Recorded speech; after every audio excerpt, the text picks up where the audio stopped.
can shut down the government on anything, any leader, any president. It is not the way to do things, end quote. Well, Mr. President, I hope that the Democrat leader will heed his own words. Democrats need to reopen the government, and we need to get back to work for the American people. Mr. President, I yield the floor, and I suggest the absence of a quorum. Clerk will call the roll. Ms. Alsor-Brooks.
Majority Whip. Thank you, Mr. President. I ask unanimous consent that the quorum call be vitiated. Without objection. Thank you, Mr. President. Well, Senate Democrats have now dragged us into the Schumer shutdown. When I say us, I mean all of us as Americans. Didn't have to happen. And it certainly doesn't need to continue. Americans are overwhelmingly against the shutdown of our government. New polling from the New York Times and Siena just came out, and the polling proves it. Here's the key finding.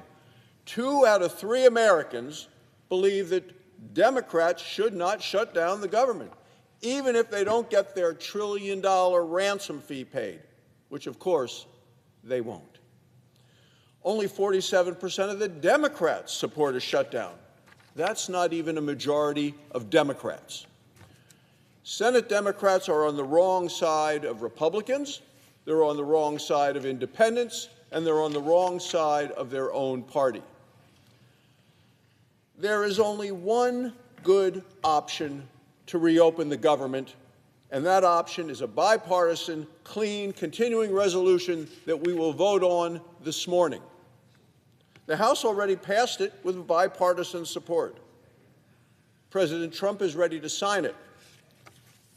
Senate Republicans voted yesterday in an attempt to pass it. It failed yesterday, and we're going to offer it again today. All it takes to reopen the government is cooperation from just 5 more Senate Democrats. We picked up 3 Democrats last night, so there are clearly cracks on their side of the aisle and movement towards our side. That will continue. We are ready to vote for it again and again and again to make sure we can reopen the government for the American people. And there is bipartisan, broad bipartisan support to open the government. That's what the New York Times revealed, and that's what the vote revealed last evening. 5 more Democrats join us today. The shutdown is over. Because remember, it takes 60 votes in the Senate to get something like this passed and accomplished. And all we're asking is to reopen the government for the next 7 weeks. Democrats supported these same funding levels before. Now they claim the levels aren't good enough. Democrats are now demanding $1.5 trillion in new spending for just reopening the government for 4 short weeks. That's $48 billion of new spending each and every day of the 4 weeks in the Democrats' proposal. This is a direct attack on hardworking American taxpayers who voted against wasteful Washington spending in the elections in November. Think back to previous continuing resolutions just like this one. You can think back to 13 of them during the time Joe Biden was in office at the White House. 13 of these passed. The minimum number of votes was 65.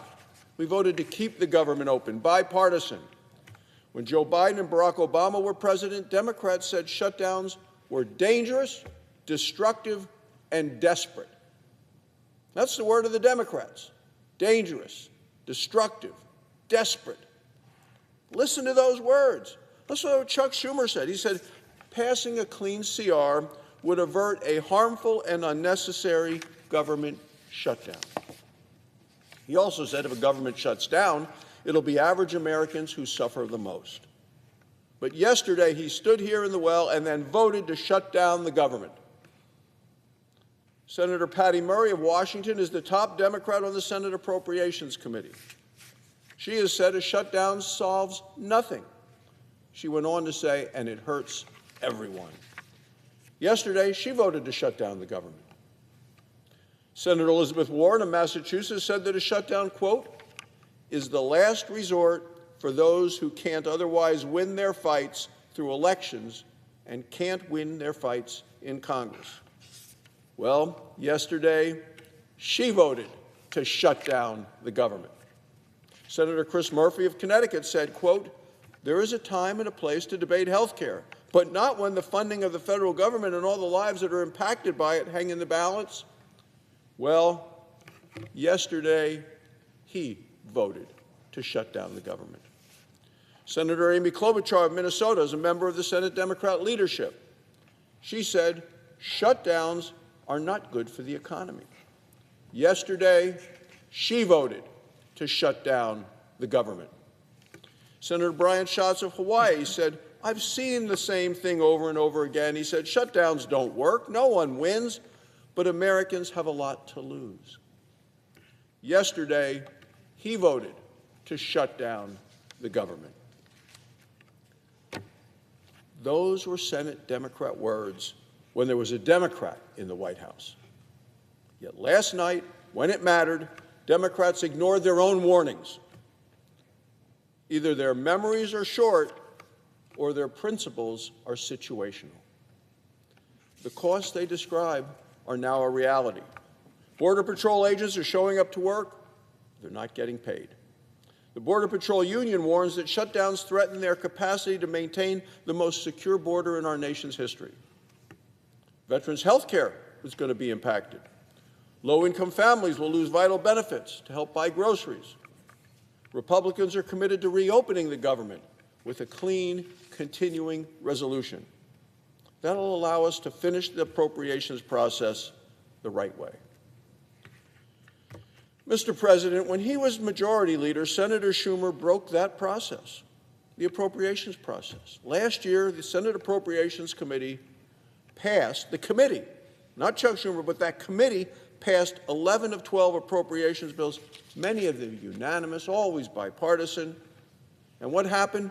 Senator Schumer let each and every one of them rot and die in his Senate desk drawer. He shut down the appropriations process, and now he wants to shut down the government. Republicans have restored the appropriations process. For the first time in 4 years, the Senate passed appropriation bills in August, passed 3 of them. Senator Susan Collins of Maine deserves special praise and thanks for this achievement. Passing a clean CR will allow the Senate to finish our bipartisan work. The American people want their government open. They want it reopened. They want it to remain open. They want it working. So today, Democrats are facing a clear choice. They can govern in the best interest of the American people, or they can continue to grandstand for their retweets and their likes from their liberal base. Republicans are united in our commitment to reopen the government. How long it takes, how costly it is, that, Mr. President, is entirely up to the Senate Democrats. A bipartisan offer, a bipartisan bill that already passed the House is right here in the Senate for a vote today. The President is ready to sign it to reopen the government. It is time to pass the bill today and end this Schumer shutdown. Thank you, Mr. President. I yield the floor.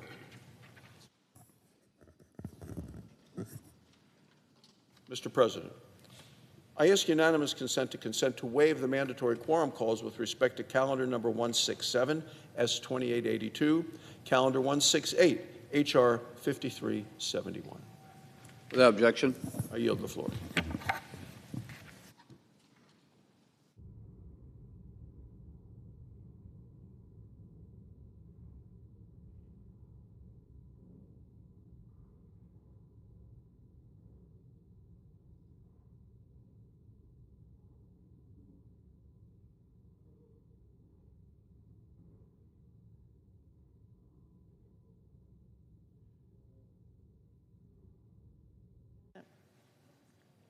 Senator from Washington.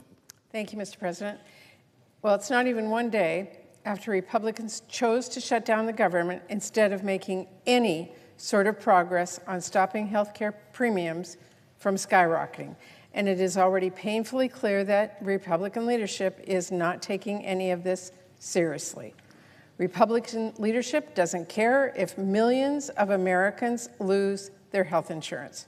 Republican leadership does not care if your health care costs go through the roof. And despite a lot of showboating yesterday, Republican leadership obviously doesn't care how long this shutdown goes on. Just consider, if Republican leadership and President Trump actually cared about reopening the government, Trump would not be tweeting AI deepfakes and mariachi music, or bragging about how he can't wait to use a shutdown as an excuse to inflict more pain on the American people. If they actually cared about reopening the government, Russ Vought wouldn't be saying he'll fire everyone he can, no matter if firing them is necessary or not, and no matter how harmful it is or not. If they actually cared about reopening the government, Republican leaders would not be pressing ahead with the same failed bill as yesterday and refusing to finally work with Democrats to finalize a solution. If Republican leadership actually cared about reopening the government, House Republicans would actually be here.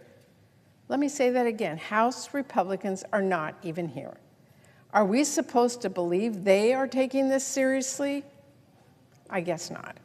And if Republican leadership actually cared about reopening the government, they would be talking with us about how the actual issues we want to address, how to stop skyrocketing health prices, hospital closures, millions of patients from losing their health insurance.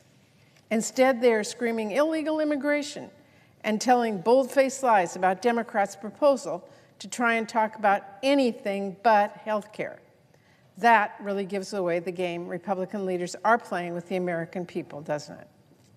Democrats want Republicans to sit down at the table for a serious negotiation about really serious issues. But Republican leadership is off playing make-believe in la-la land. How are we supposed to negotiate with President Trump when he's busy frying his mind in an AI fantasy world of mariachi bands and science fiction med beds and who knows what next? And how are we supposed to negotiate with Republican leaders when they are refusing to work on a bipartisan path out and just making lies up about our Democratic proposal. For everyone who's only heard the Republican nonsense, let me make our agenda clear. Here's what Democrats actually want to do. We want to stop your health care premiums from doubling next year.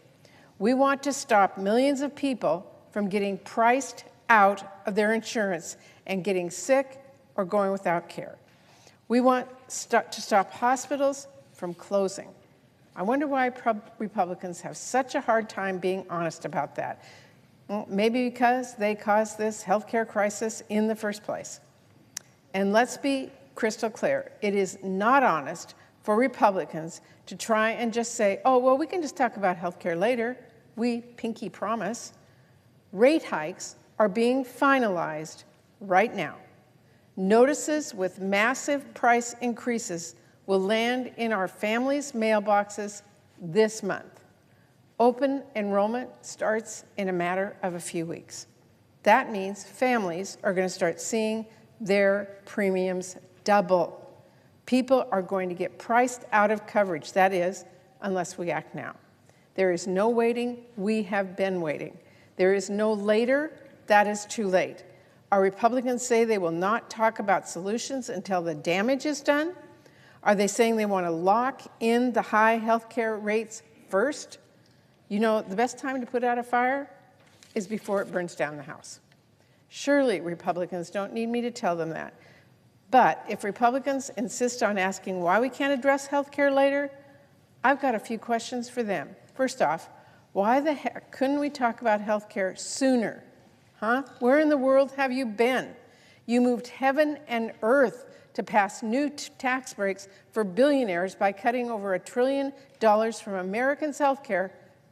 Why won't you move a muscle to save health care for our working families? I mean, my goodness, why is it not until there is a shutdown Republican leaders will even say we can at least talk about health care? Oh, but not yet. And if a shutdown is the first time Republican leaders will even acknowledge in the slightest whisper the looming healthcare crisis, why should we trust for 1 second you'll keep your word later? Republicans have been choosing to ignore this healthcare crisis for months, and now they face another choice.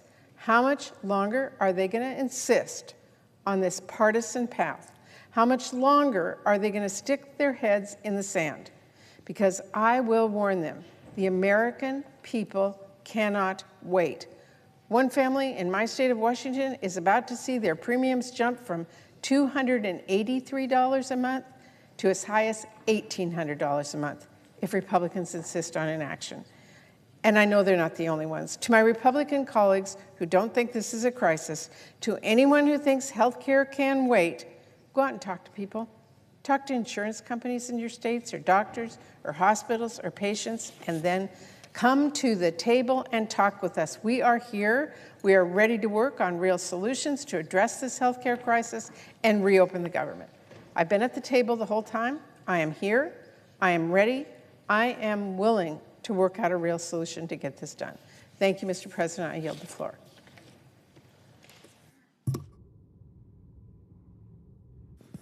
The clerk will report the motion to invoke cloture. Cloture motion. We, the undersigned senators, in accordance with the provisions of Rule 22 of the Standing Rules of the Senate, do hereby move to bring to a close the debate on the motion to proceed to calendar number 167 S2882, a bill making continuing appropriations for the fiscal year ending September 30th, 2026, and for other purposes, signed by 17 senators. Under previous order, the mandatory quorum call under Rule 22 has been waived. The question is the sense of the Senate that debate on the motion to proceed to S2882, a bill making continuing appropriations for the fiscal year ending September 30th, 2026, and for the purpose shall be brought to close. The yeas and nays are mandatory under the rule. The clerk will call the roll. Ms. Alsobrooks, Ms. Baldwin, Mr. Banks, Mr. Barrasso, Mr. Bennett, Mrs. Blackburn, Mr. Blumenthal, Ms. Blunt-Rochester, Mr. Booker, Mr. Bozeman, Mrs. Britt, Mr. Budd, Ms. Cantwell, Mrs. Capito.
Mr. Cassidy, Ms. Collins, Mr. Coons,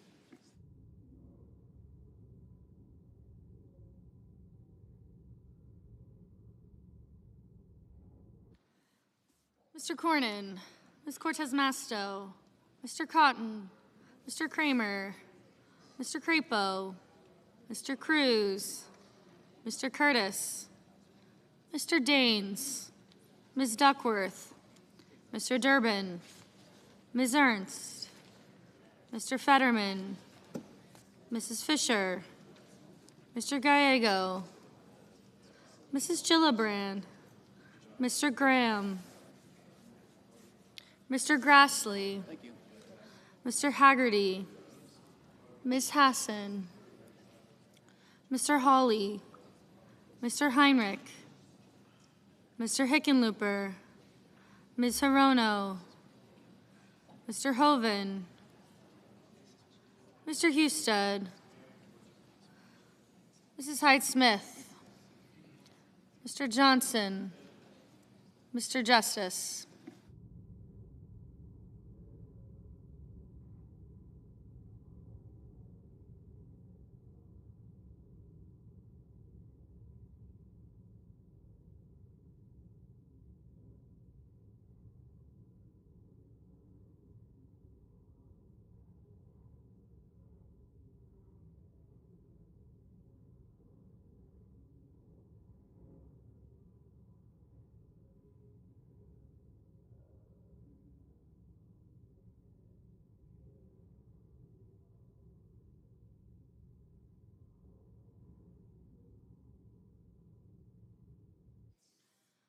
Mr. Kane, Mr. Kelly, Mr. Kennedy, Mr. Kim, Mr. King, Ms. Klobuchar, Mr. Langford, Mr. Lee.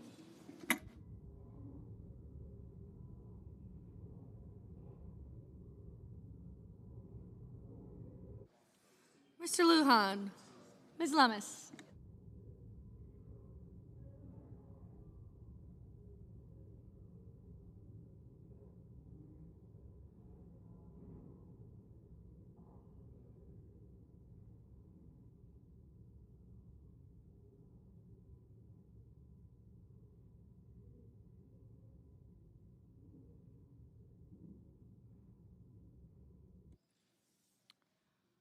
Mr. Markey, Mr. Marshall, Mr. McConnell, Mr. McCormick, Mr. Merkley,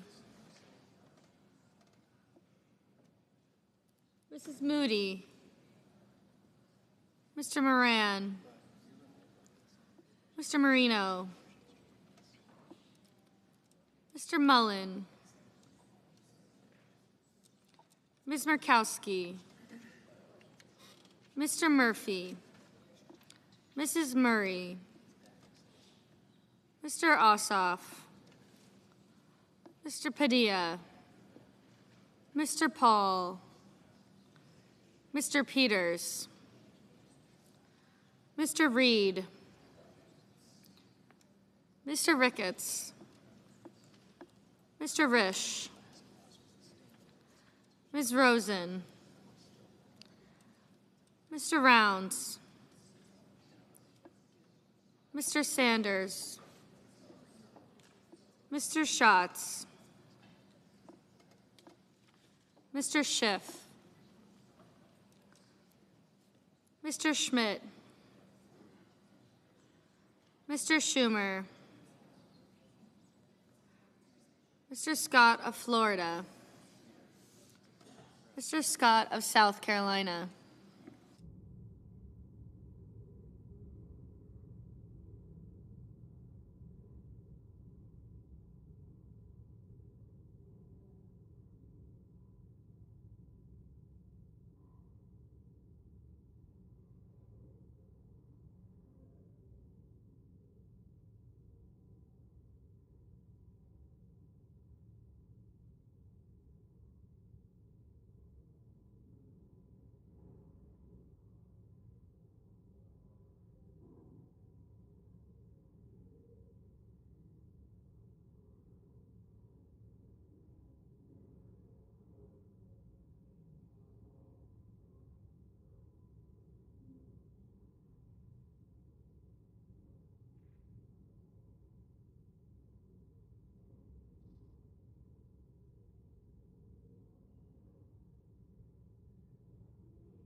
Mrs. Shaheen. Mr. Sheehy. I'm assuming.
Ms. Slotkin.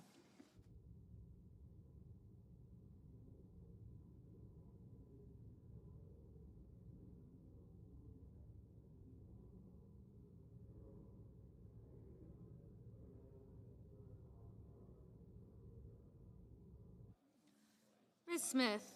Mr. Sullivan. Mr. Thune. Mr. Tillis. Mr. Tuberville. Mr. Van Hollen. Mr. Warner. Mr. Warnock. Ms. Warren. Mr. Welch.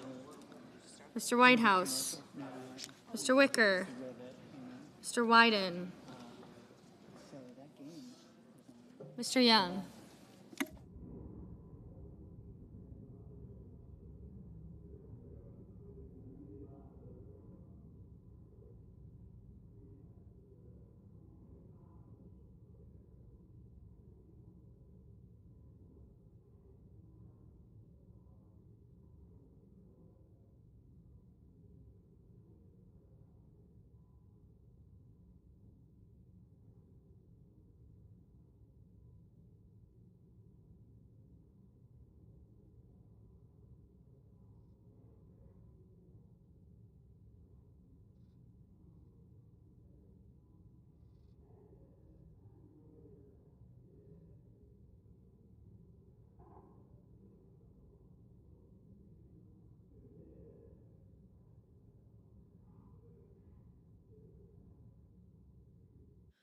Senators voting in the affirmative: Cantwell, Hassan, Murray, Padilla, Peters, Rosen, Shaheen, Smith, and Whitehouse.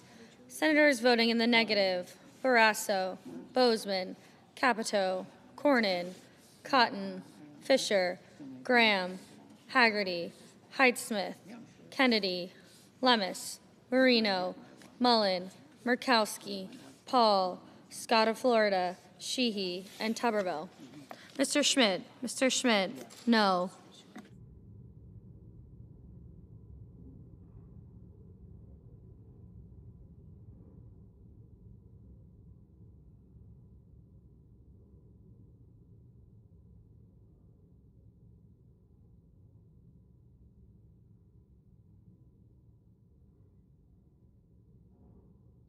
Mr. Merkley, aye.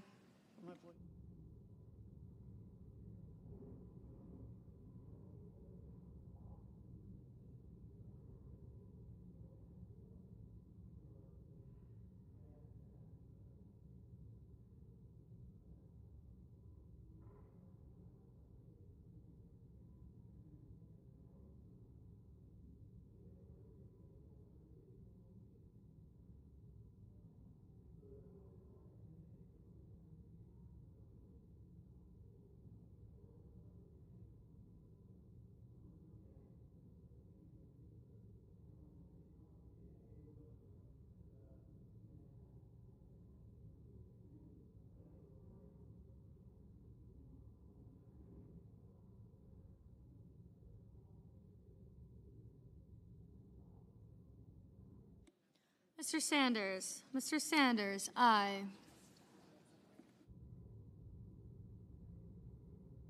Mr. Wyden, aye.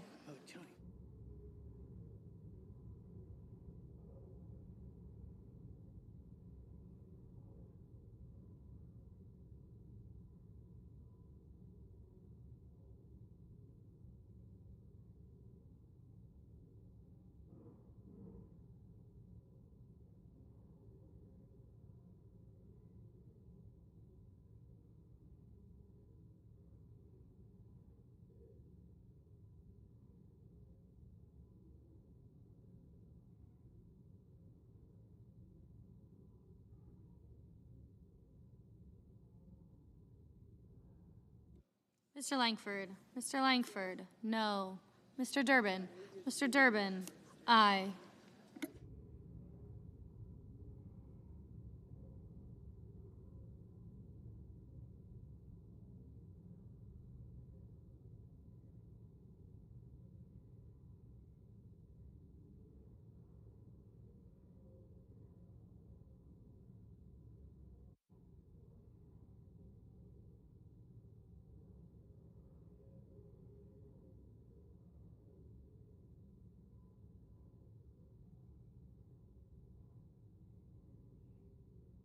Mr. McCormick. Mr. McCormick, no.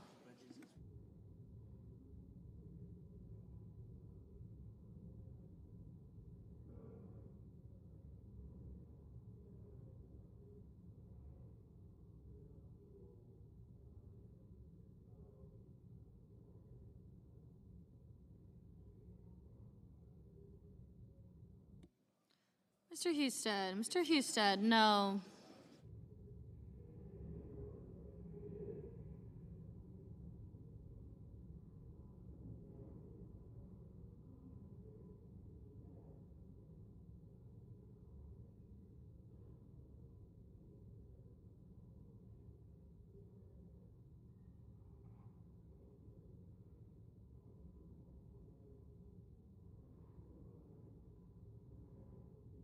Mr. Ricketts. Mr. Ricketts, no.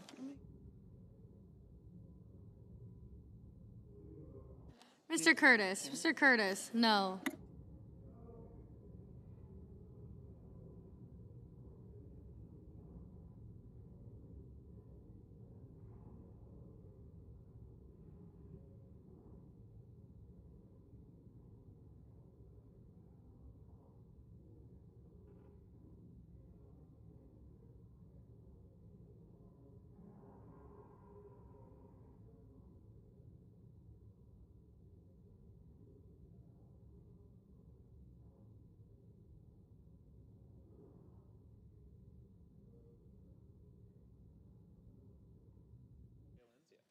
Ms. Baldwin. Ms. Baldwin, aye.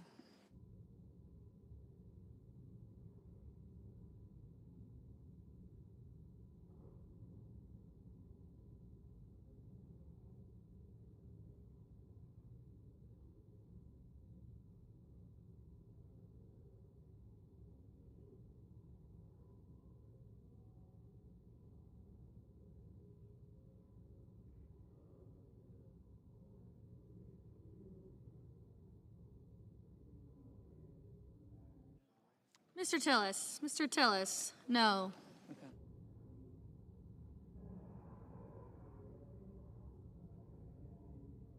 Mr. Heinrich. Mr. Heinrich, aye.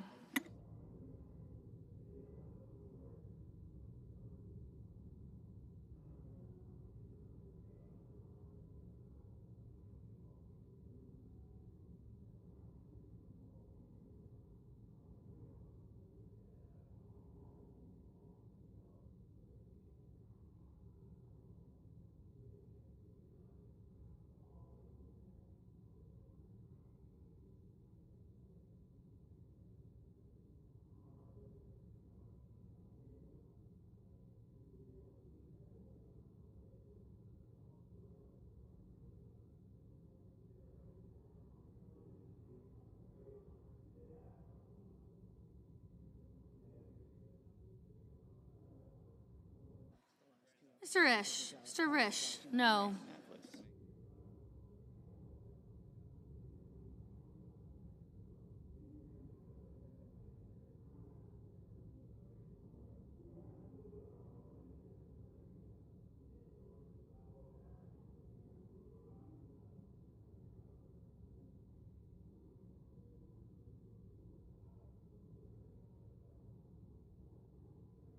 Mr. Kelly. Mr. Kelly, aye.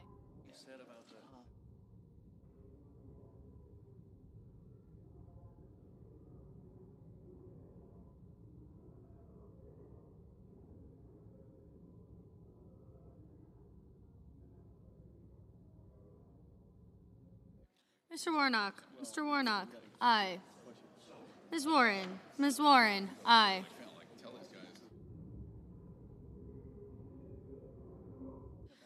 Mr. Wicker. Mr. Wicker, no.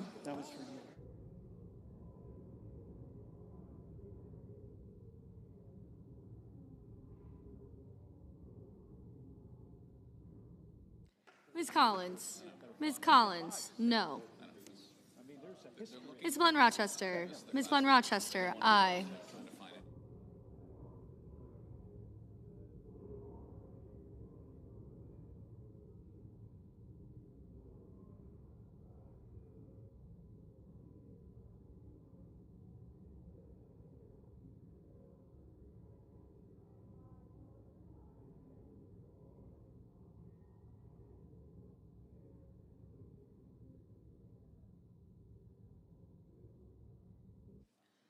Mr. Murphy. Mr. Murphy, aye.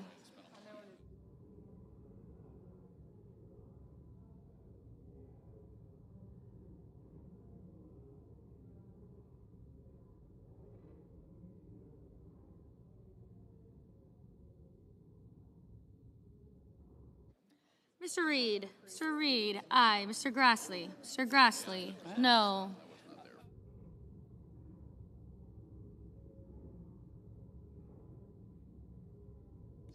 Mr. Lujan. Mr. Lujan, aye.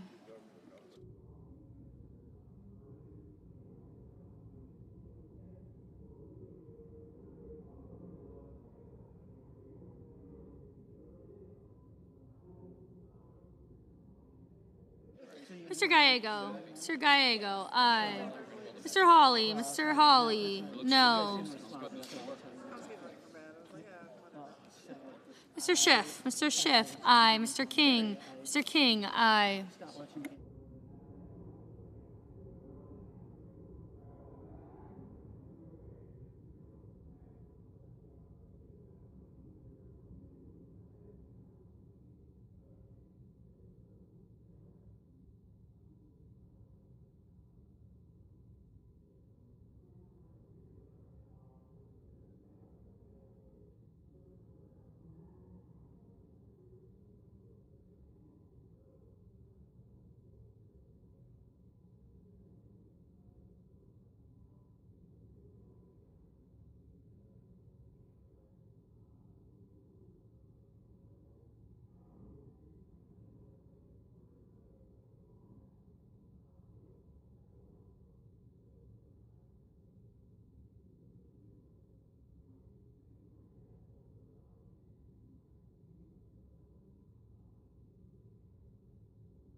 Mr. Rounds. Mr. Rounds, no. Mrs. Blackburn. Mrs. Blackburn, no. Mr. Schatz. Mr. Schatz, aye. Mrs. Britt. Mrs. Britt, no.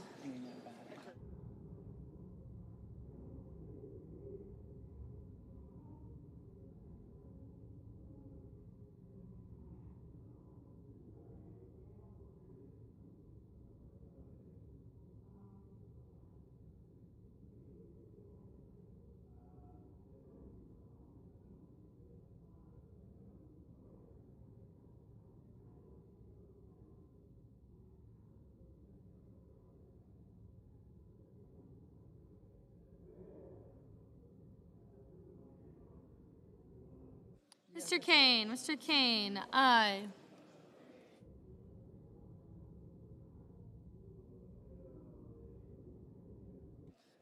Mr. Cruz, no. Mr. Johnson, no.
Mr. Daines, Mr. Daines, no. Mr. Young, Mr. Young, no.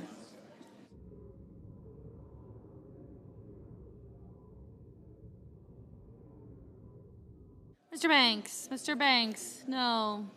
Mr. Marshall, no.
Ms. Cortez Masto.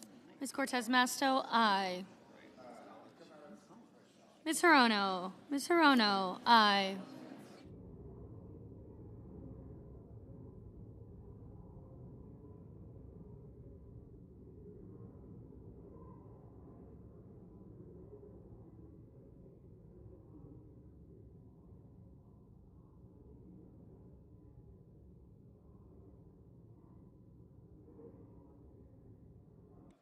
Mr. Crapo, no. Mrs. Moody, no.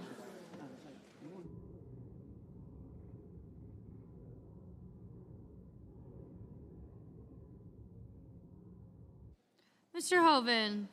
Hoven, no.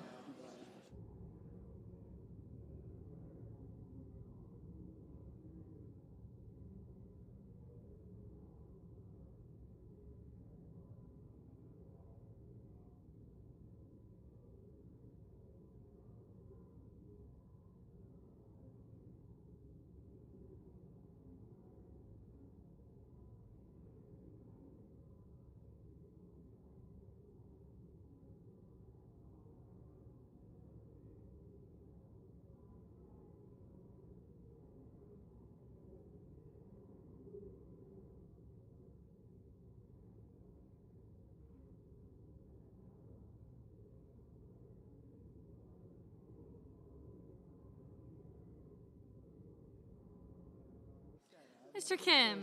Kim, aye.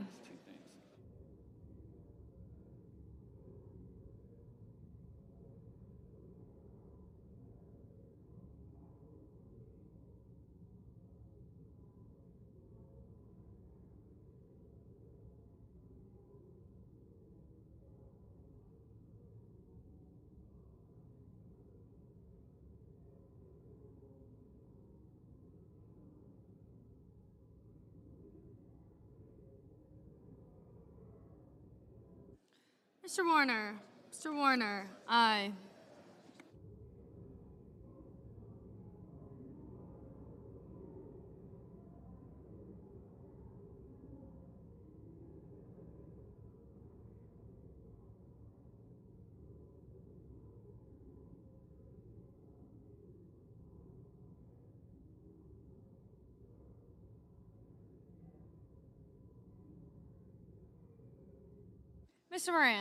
Mr. Moran, no.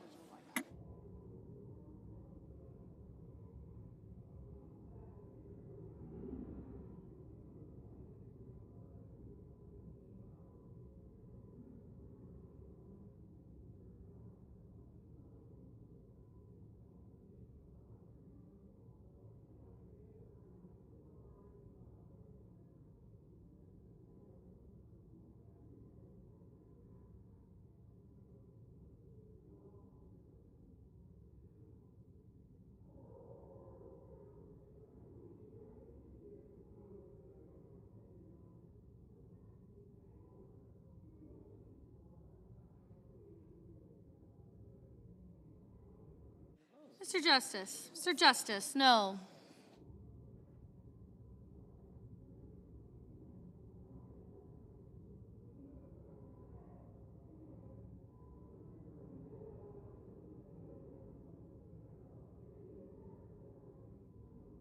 Ms. Slotkin, aye.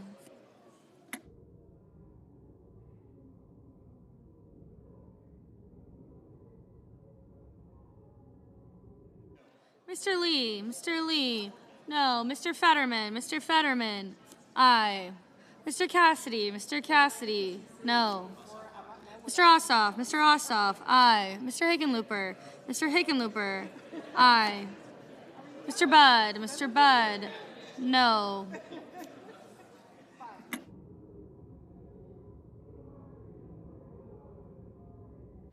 Mr. Scott of South Carolina, no.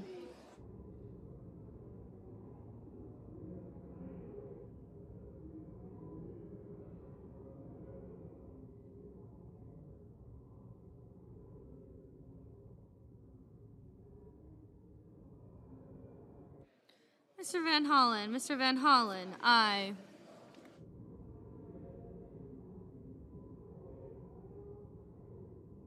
Mr. Markey, aye.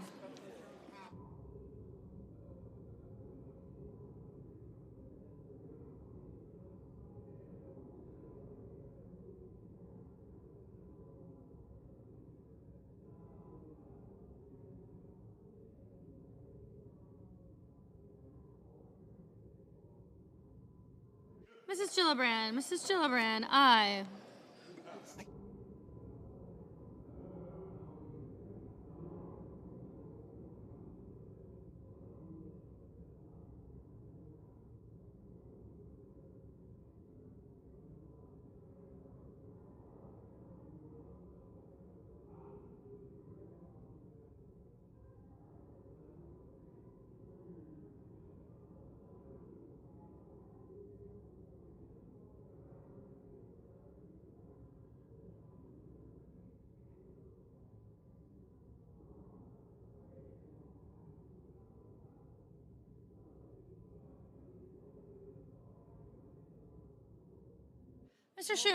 Mr. Schumer, aye.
Mr. Thune, no.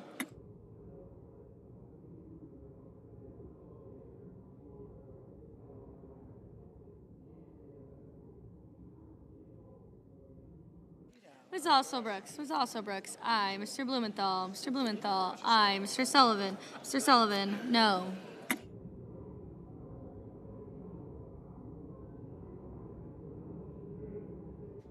Mr. McConnell, no.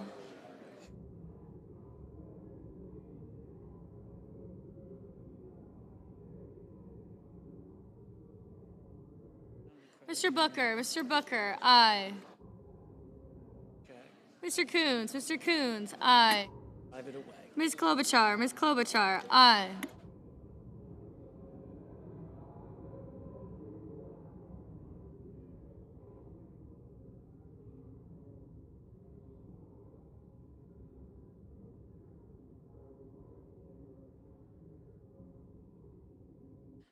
Mr. Bennett, aye.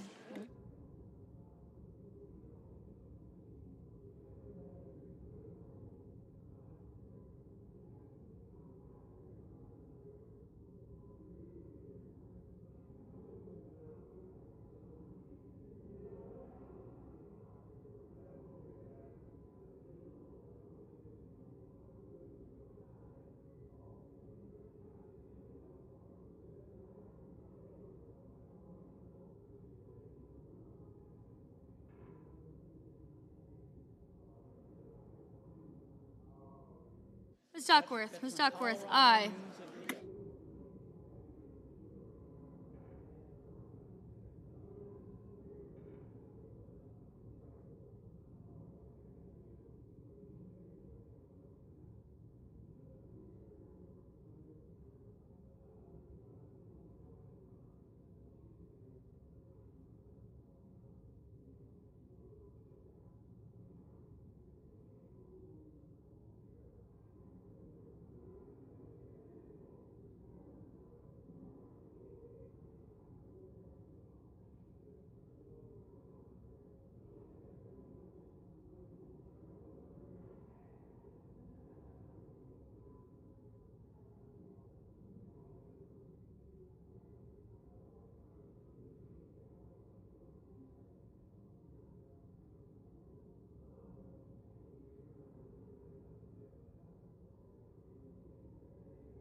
Ms. Ernst, no.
Mr. Welch, no.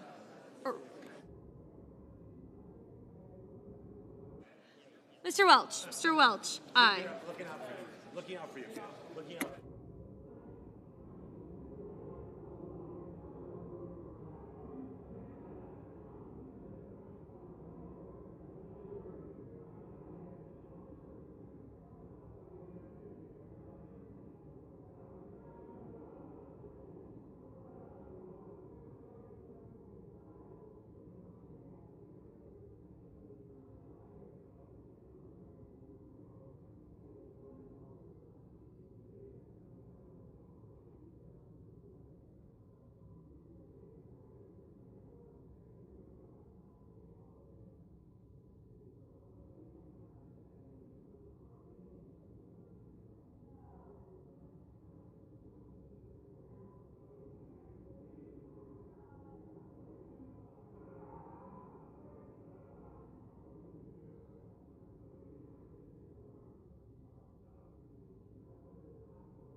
Mr. Kramer. Mr. Kramer, no.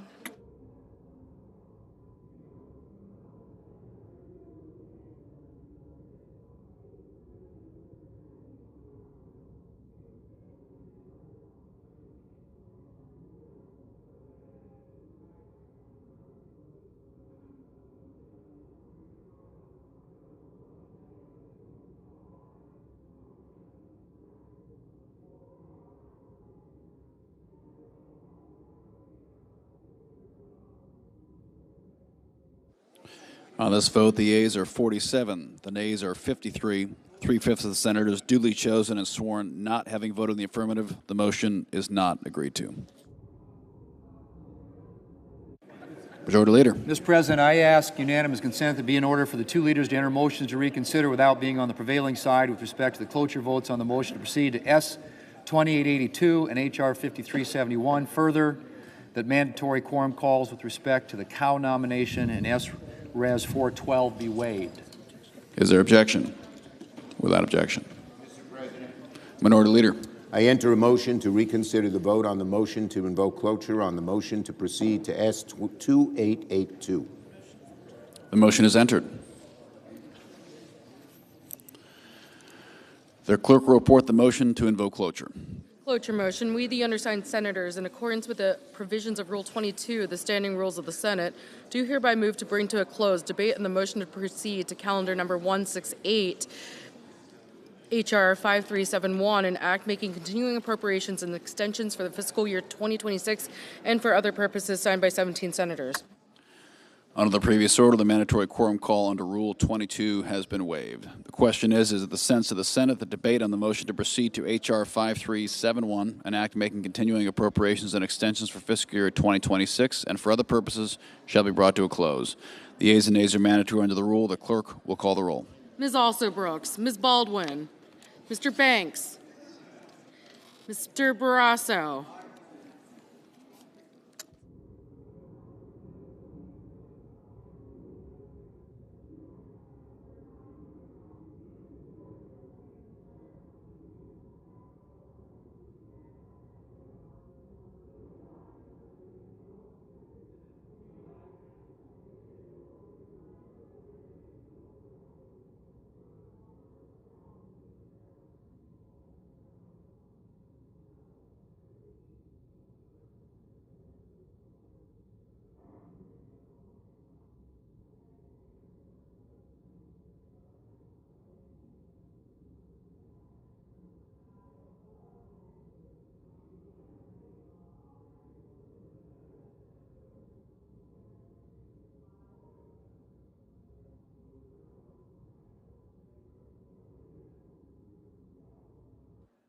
Mr. Bennett, Mrs. Blackburn, Mr. Blumenthal, Ms. Blunt Rochester, Mr. Booker, Mr. Bozeman, Mrs. Britt, Mr. Budd, Ms. Cantwell, Mrs. Capito, Mr. Cassidy, Ms. Collins,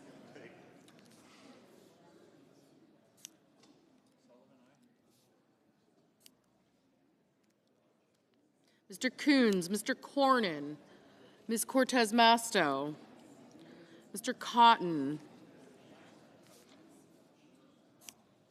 Mr. Kramer, Mr. Crapo, Mr. Cruz, Mr. Curtis, Mr. Daines, Ms. Duckworth, Mr. Durbin, Ms. Ernst,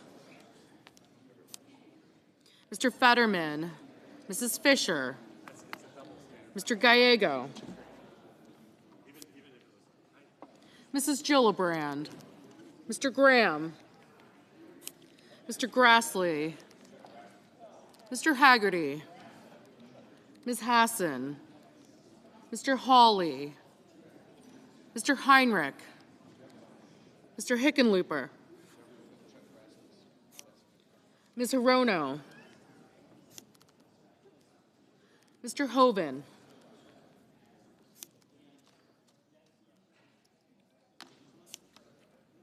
Mr. Husted, Mrs. Height-Smith,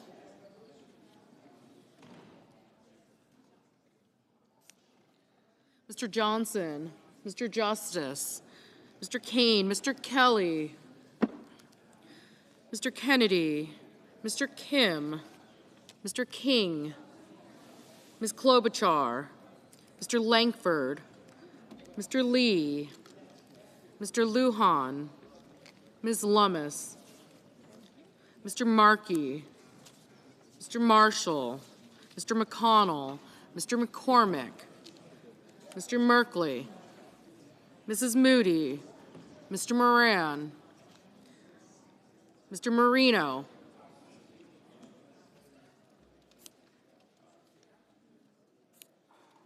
Mr. Mullen, Ms. Murkowski,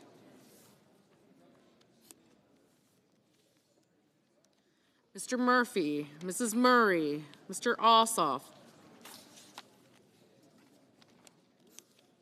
Mr. Padilla, Mr. Paul, Mr. Peters, Mr. Reed, Mr. Ricketts, Mr. Risch, Ms. Rosen, Mr. Rounds, Mr. Sanders, Mr. Schatz, Mr. Schiff, Mr. Schmidt, Mr. Schumer, Mr. Scott of Florida, Mr. Scott of South Carolina, Mrs. Shaheen, Mr. Sheehy, Ms. Slotkin, Ms. Smith, Mr. Sullivan, Mr. Thune, Mr. Tillis, Mr. Tuberville, Mr. Van Hollen, Mr. Warner, Mr. Warnock, Ms. Warren, Mr. Welch, Mr. Whitehouse, Mr. Wicker, Mr. Wyden, Mr. Young.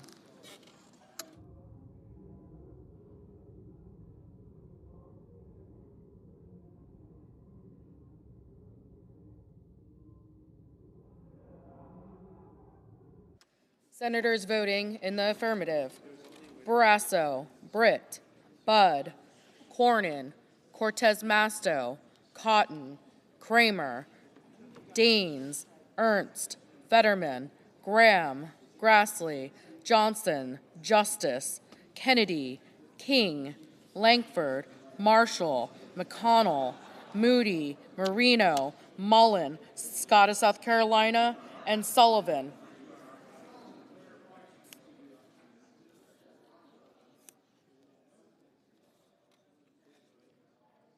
Ms. Collins, aye. Senators voting in the negative: Mr. Moran, aye. Senators voting in the negative: Blumenthal, Blunt Rochester, Coons, Heinrich, Hickenlooper, Kane, Kim, Merkley, Murray, Ossoff, Padilla, Reed, Sanders, Schumer, Slotkin, Warnock, and Welch.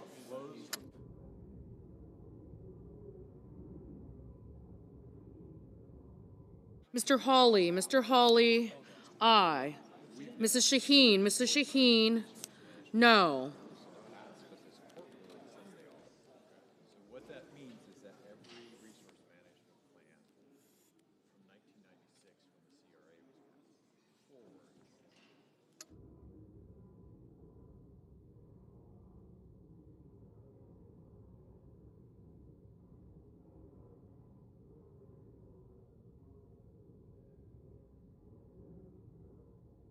Ms.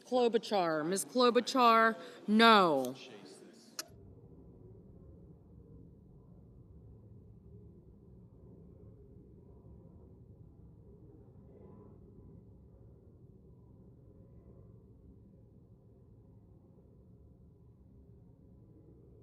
Ms. Murkowski, aye.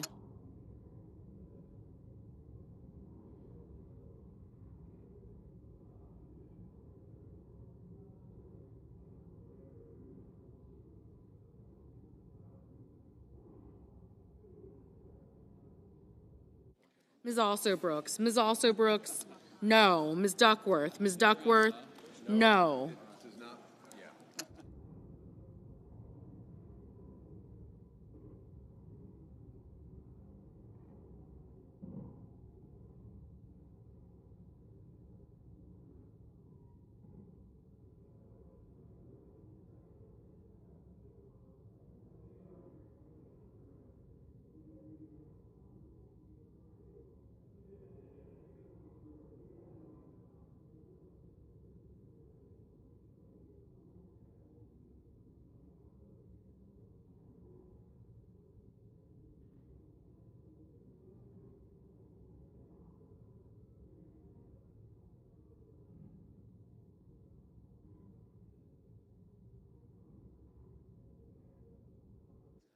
Mr. Markey. Mr. Markey, no. Mr. Thune. Mr. Thune, aye.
Mr. Cassidy. Mr. Cassidy, aye.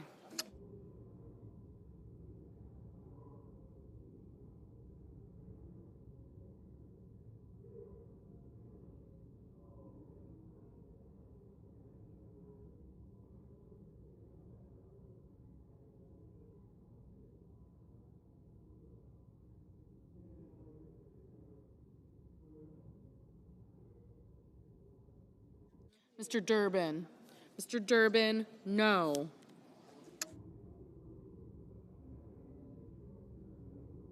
Mr. Kelly. Mr. Kelly, no. Mr. Lujan. Mr. Lujan, no.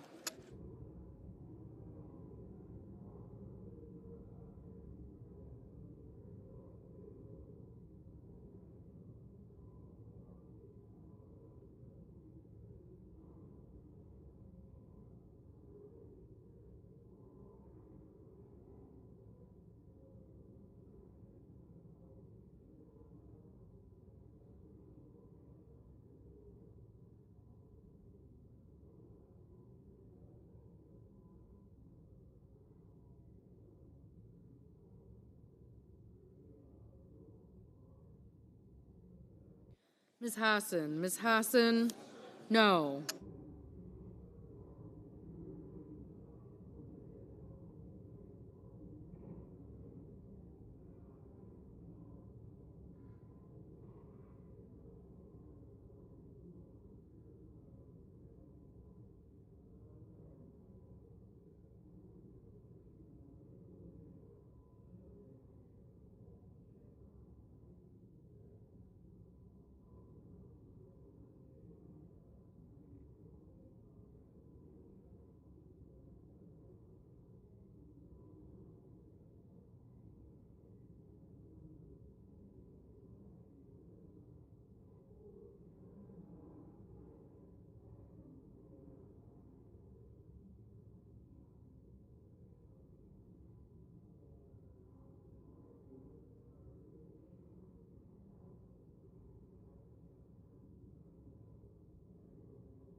Mr. Peters. Mr. Peters, No.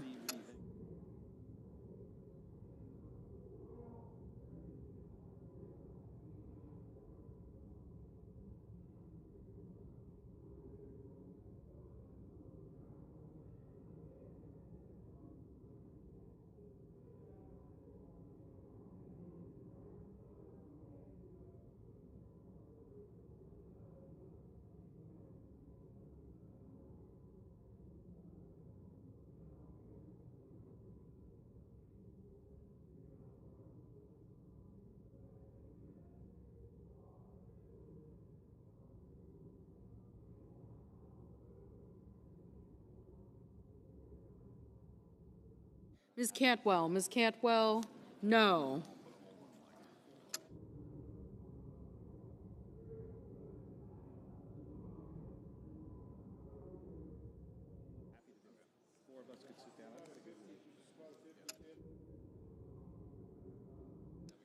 Mr.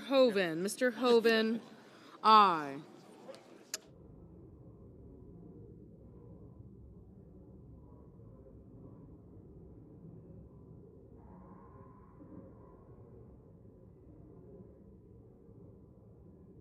Mr.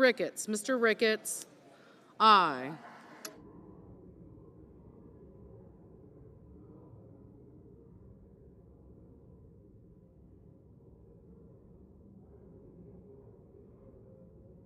Mr. Sheehy, aye.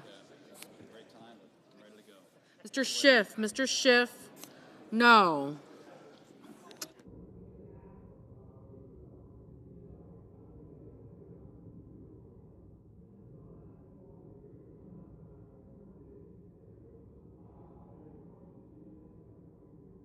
Mr. Lee, aye. Mr. Crapo, aye.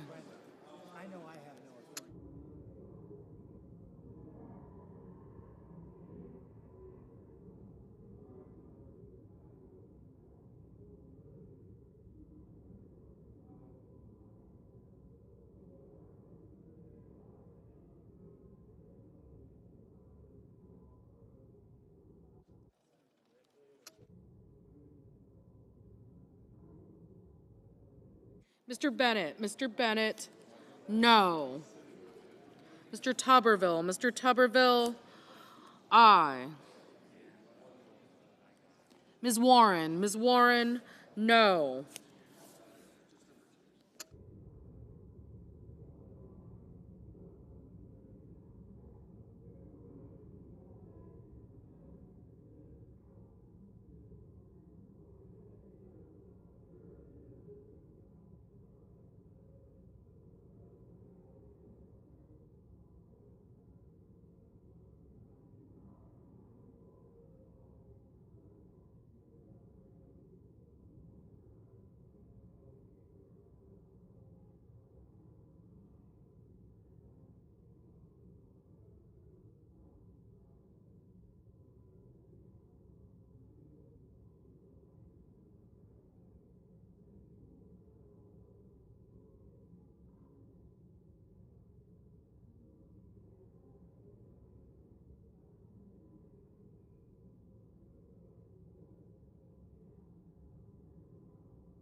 Mrs. Blackburn, aye. Mr. Bozeman, aye.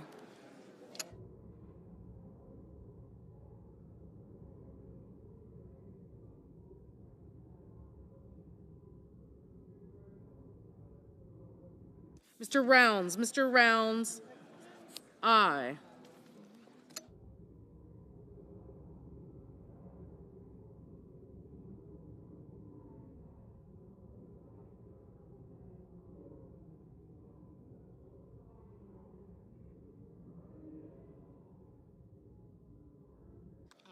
Mr. Haggerty, aye. Ms. Baldwin, no.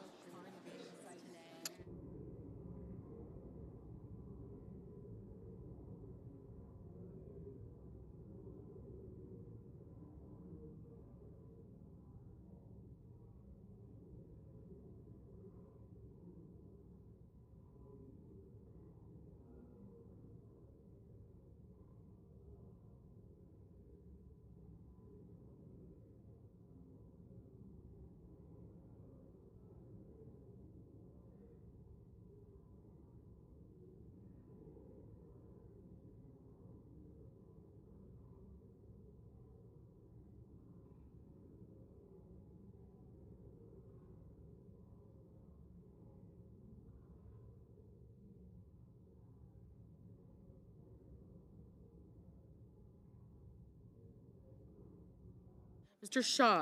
Schatz, no. Mr. Van Hollen, no.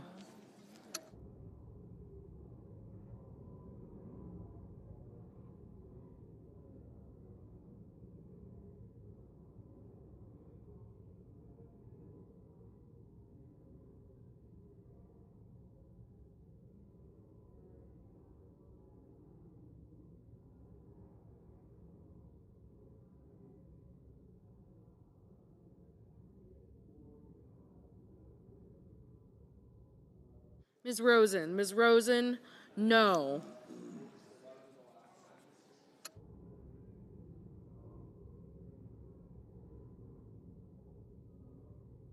Mrs. Capito, aye.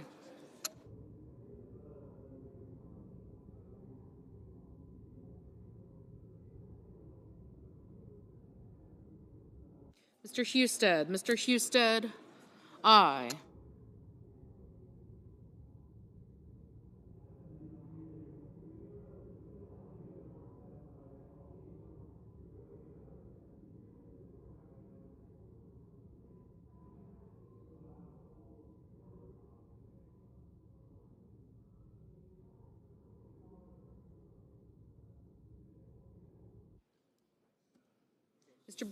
Mr. Banks, aye.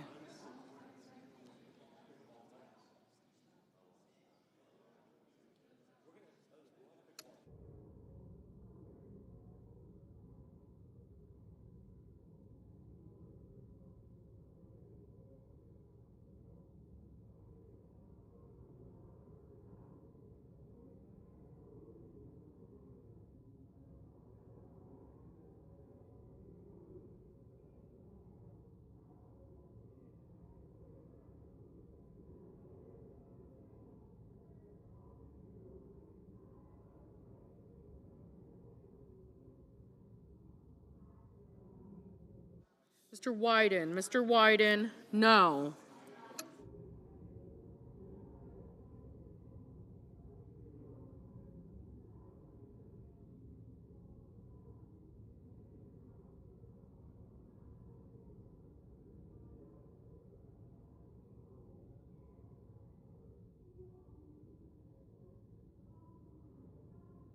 Mr. Booker, no. Ms. Hirono, no. Mr. McCormick, aye. Mr. Curtis, aye.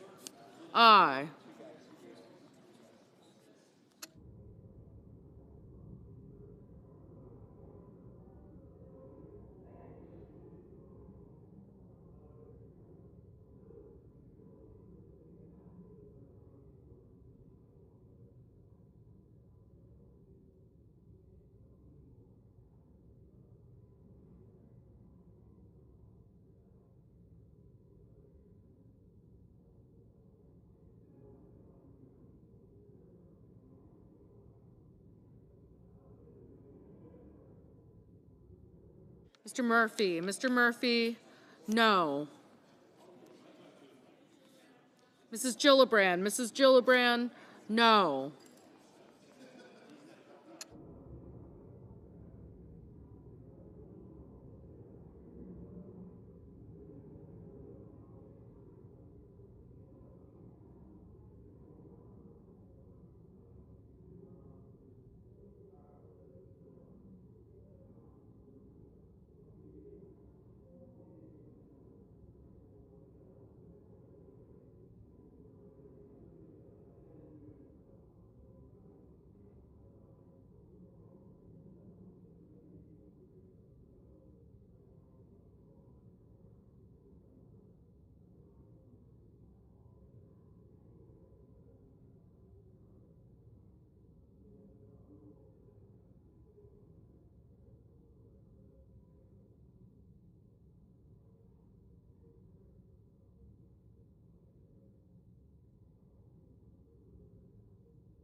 Mrs. Fisher, aye.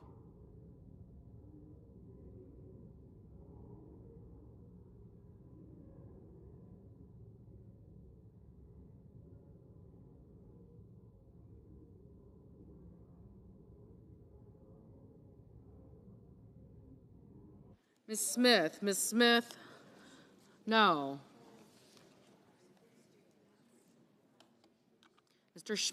Mr. Schmidt, aye.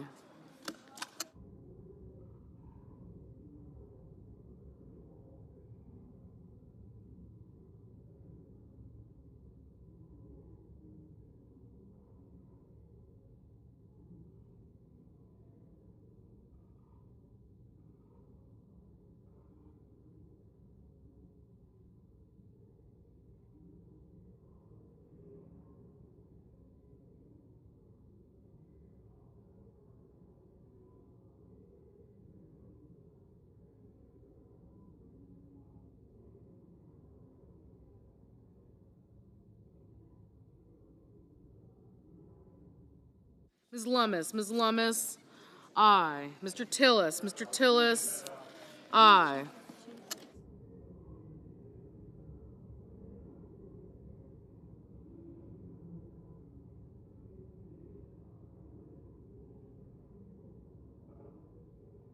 Mr. Gallego, no.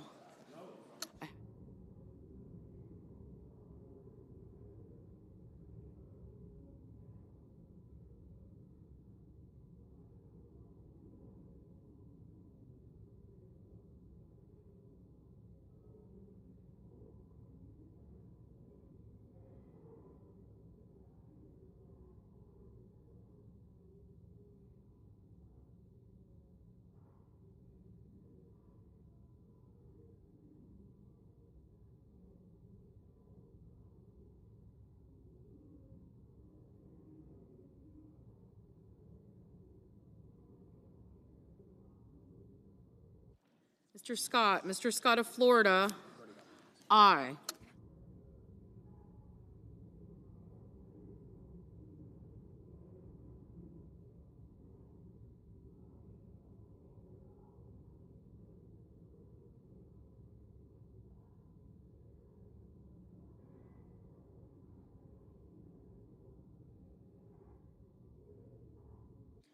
Mr. Whitehouse, no.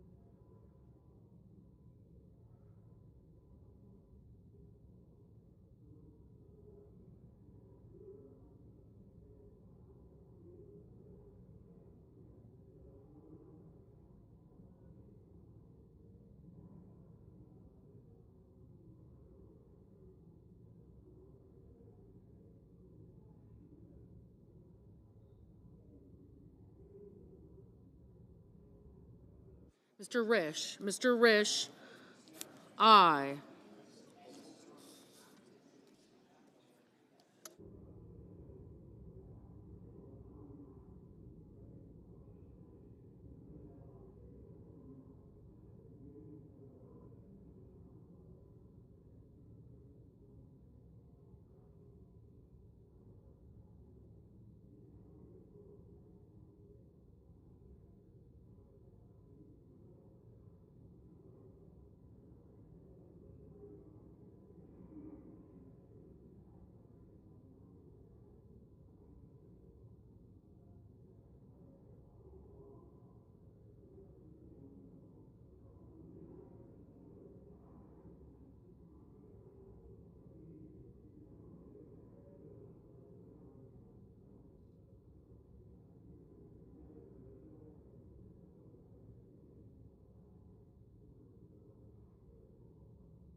Mr. Paul, no.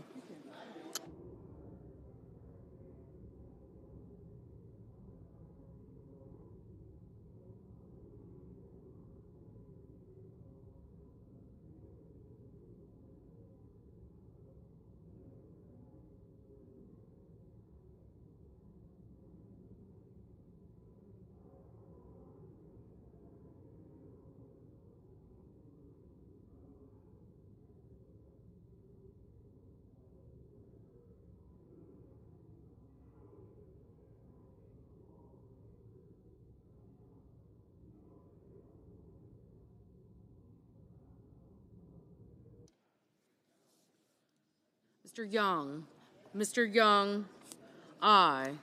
Mr. Warner, no.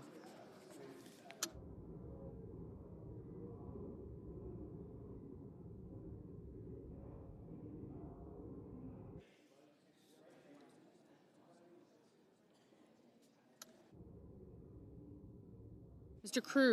Cruz, aye.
Mr. Wicker, aye.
Mrs. Hyde-Smith, aye.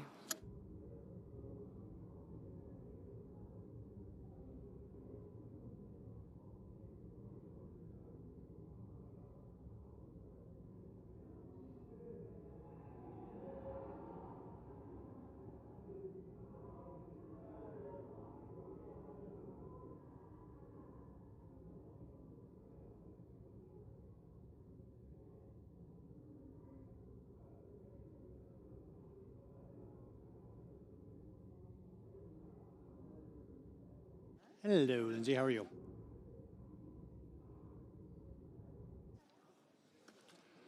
On this vote, the yeas are 55 and the nays are 45. 3/5 of the Senate duly chosen and sworn not having voted in the affirmation. The motion is not agreed to. Mr. President, Majority Leader. I enter a motion to reconsider, Motion is entered. and I ask unanimous consent that if any nominations are confirmed during today's session of the Senate, that the motion to reconsider be considered made and laid upon the table, and the President be immediately notified of the Senate's action. Without objection. The clerk will report the motion to invoke cloture. Cloture motion. We, the undersigned senators, in accordance with the provisions of Rule 22 of the Standing Rules of the Senate, do hereby move to bring to a close debate on the nomination of Hung Kao of Virginia to be Undersecretary of the Navy, signed by 17 senators. Under the previous order, the mandatory quorum call under Rule 22 has been waived.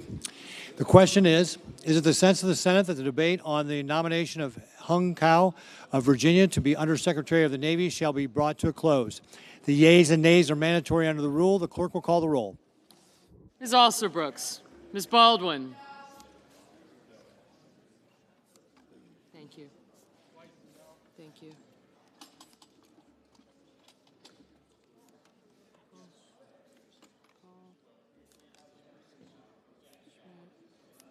I got you. I got you. Mr. Banks. I got you. Thank you.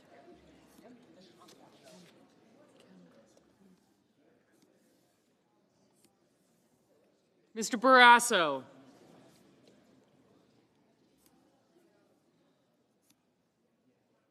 Thank you. I got Scott. I got him. Thank you. Yeah, he didn't see me. Mr. Bennett, Mrs. Blackburn. Mr. Blumenthal. Ms. Blunt-Rochester. Mr. Booker. Mr. Bozeman. I got him. No, not yet. Mm-hmm. Yeah, he did. Mrs. Britt. Mr. Budd.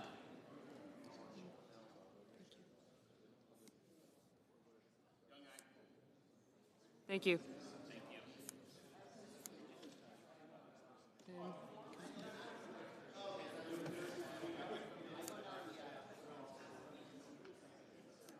Thank you. Okay.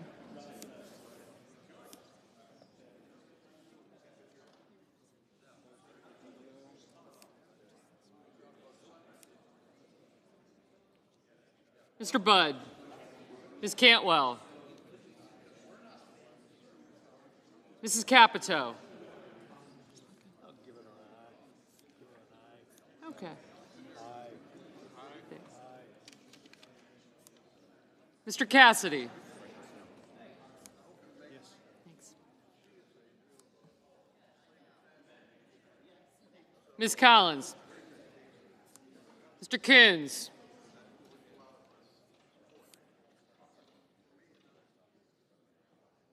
Mr. Cornyn. Ms. Cortez Masto. Mr. Cotton, Mr. Kramer. I got you. I did. Yes, sir. Thank you. Thank you. Mr. Crapo, Mr. Cruz, Mr. Curtis. Thank you. Mr. Daines. Ms. Duckworth. Mr. Durbin. Ms. Ernst.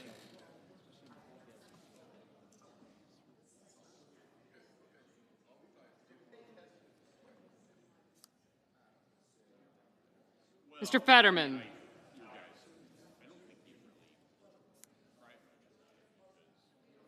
Mrs. Fisher. Mr. Gallego, Mrs. Gillibrand. Mr. Graham, Mr. Grassley, Mr. Haggerty. Ms. Hassan. Mr. Hawley, Mr. Heinrich. Mr. Hickenlooper. Ms. Hirono. Mr. Hoven. Mr. Husted, Mrs. Hyde-Smith. Mr. Johnson. Mr. Justice. Mr. Kane. Mr. Kelly. Mr. Kennedy. Mr. Kim. Mr. King. Ms. Klobuchar. Mr. Langford. Mr. Lee.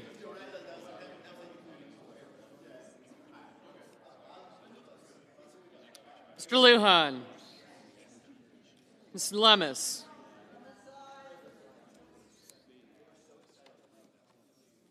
Mr. Markey.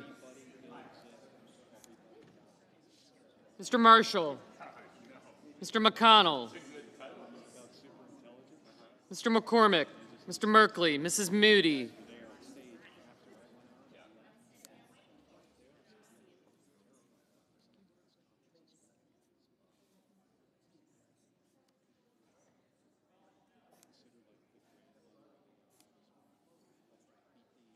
Mr. Moran. Mr. Marino.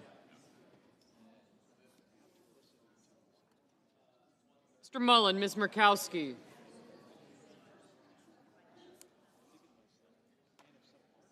Mr. Murphy. Mrs. Murray. Mr. Ossoff. Mr. Padilla. Mr. Paul. Mr. Peters. Mr. Reed. Mr. Ricketts. Mr. Risch. Ms. Rosen. Mr. Rounds. Mr. Sanders. Mr. Schatz. Mr. Schiff.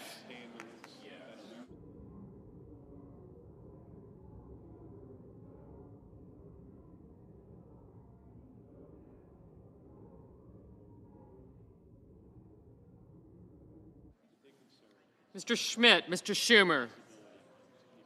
Mr. Scott of Florida. Mr. Scott of South Carolina. Mrs. Shaheen. Mr. Sheehy.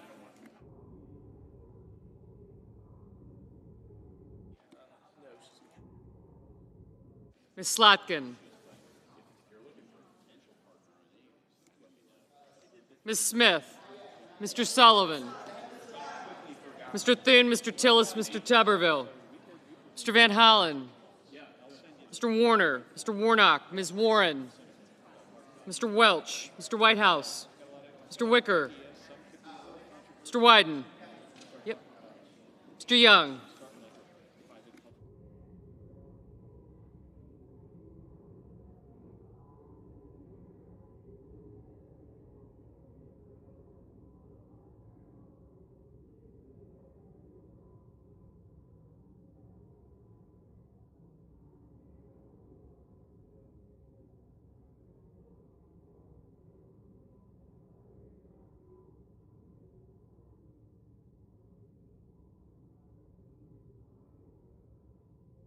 Senators voting in the affirmative: Barrasso, Bozeman, Capito, Cassidy, Collins, Cornyn, Cotton, Crapo, Cruz, Curtis, Graham, Grassley, Hawley, Husted, Hyde-Smith, Lankford, Lee, Lummis, McConnell, Moran, Mullen, Paul, Ricketts, Rounds, Schmidt, Scott of Florida, Scott of South Carolina, Sheehy, Thune, Tillis, Wicker, and Young. Mrs. Fisher, aye. I had you.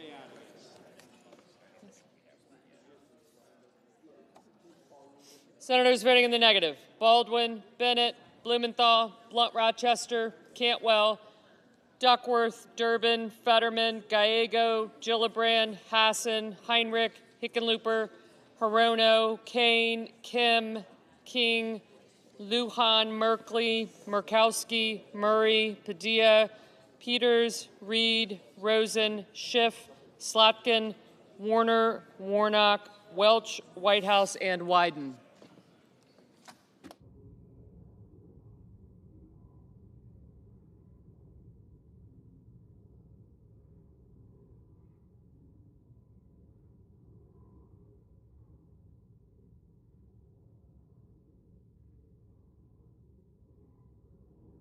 Mr. Booker, no.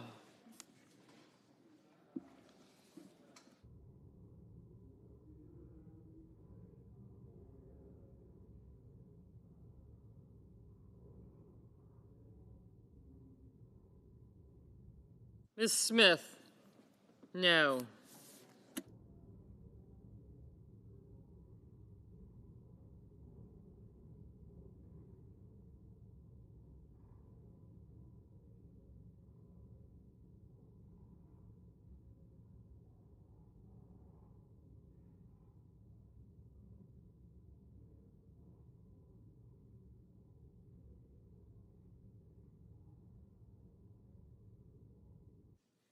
Ms. Warren?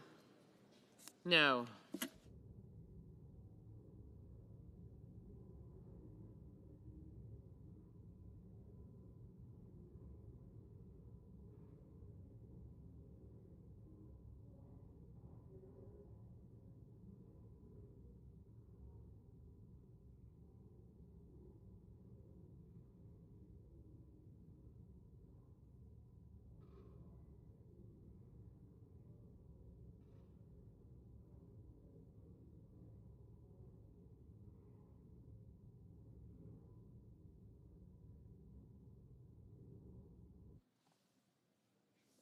Mr. Marshall?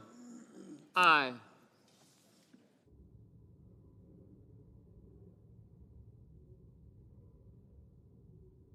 Mr. Hoven? Aye.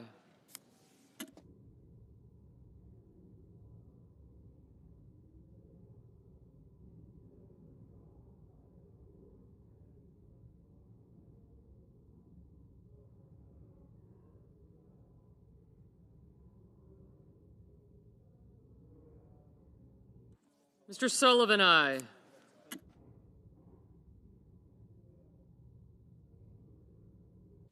Mr. Ossoff? No.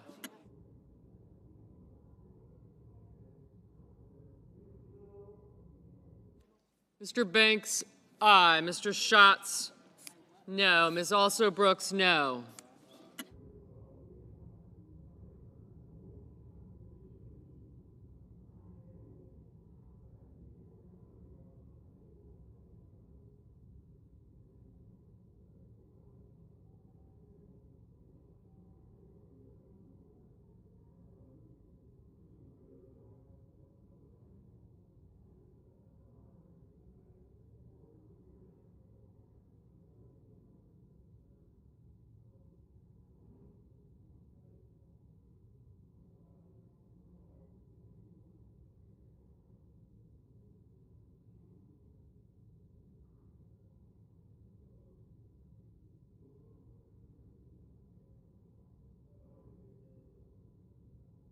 Mrs. Shaheen? No.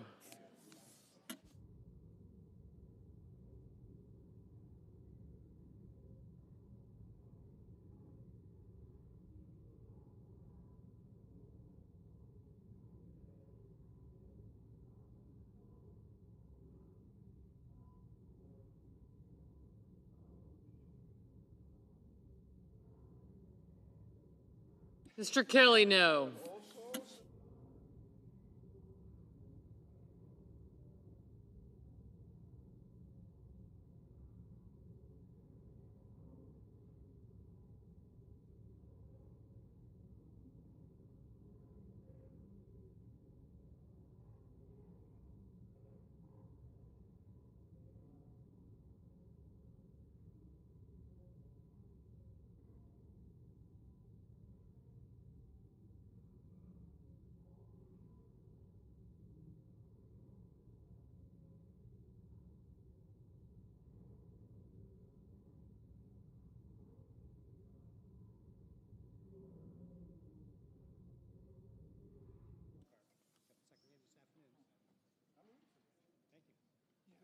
Mr. Daines? Aye.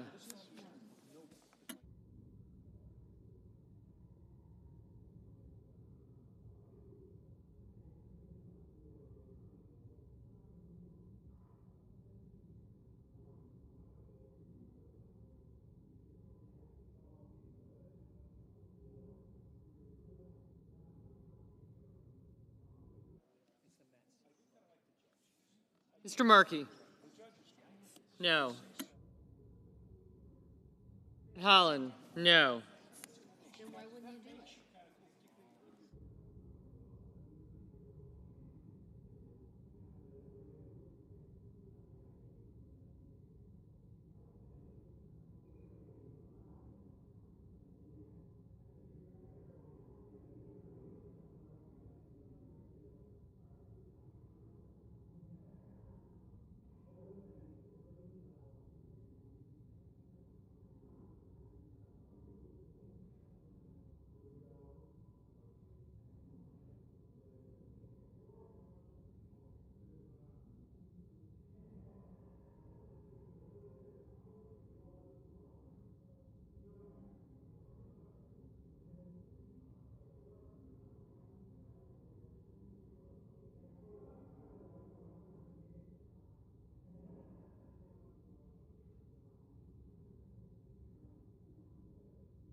Ms. Cortez Masto, no.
Ms. Ernst, aye.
Mr. Budd, aye.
Mr. McCormick, aye.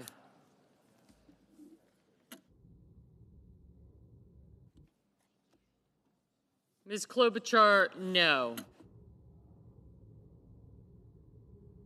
Mr. Marino, aye.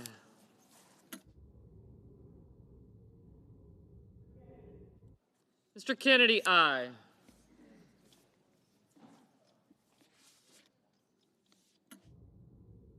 Mrs. Moody, aye.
Mrs. Britt, aye. Mrs. Blackburn, aye.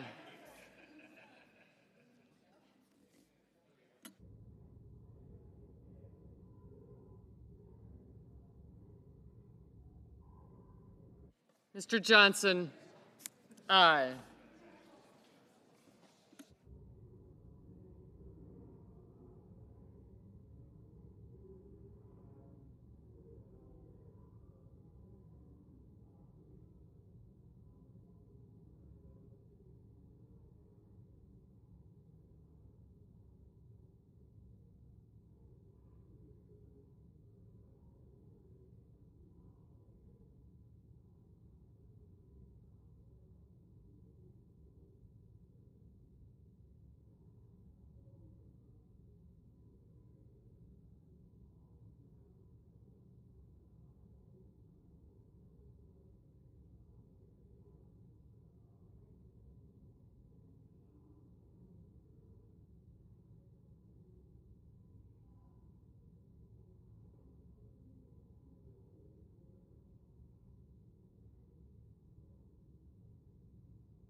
Mr. Kramer, aye.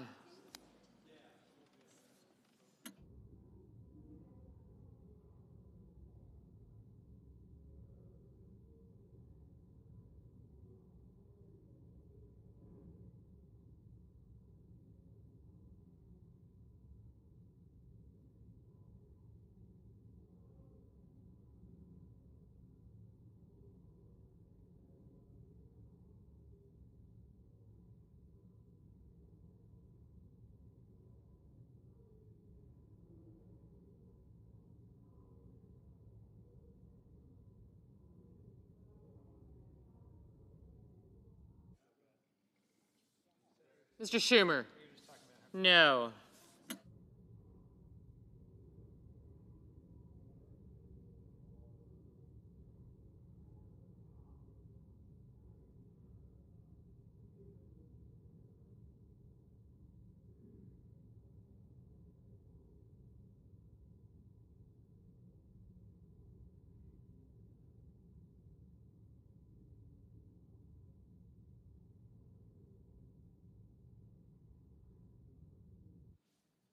Mr. Murphy, no.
Mr. Haggerty, aye.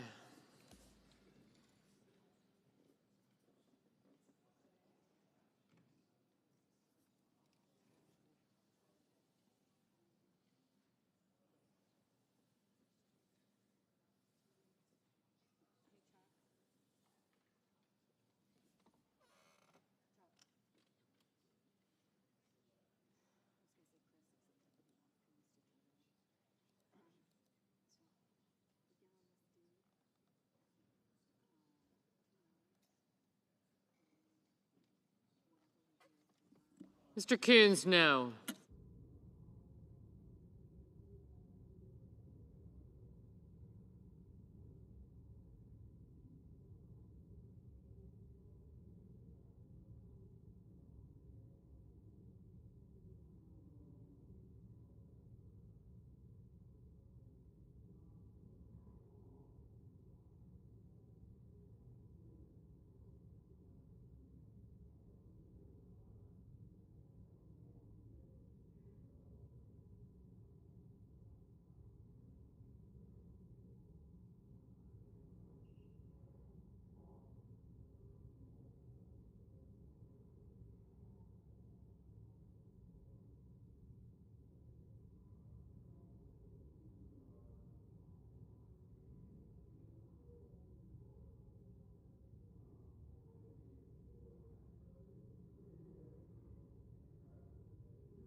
Mr. Justice, aye.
Mr. Tuberville, aye.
Mr. Risch, aye.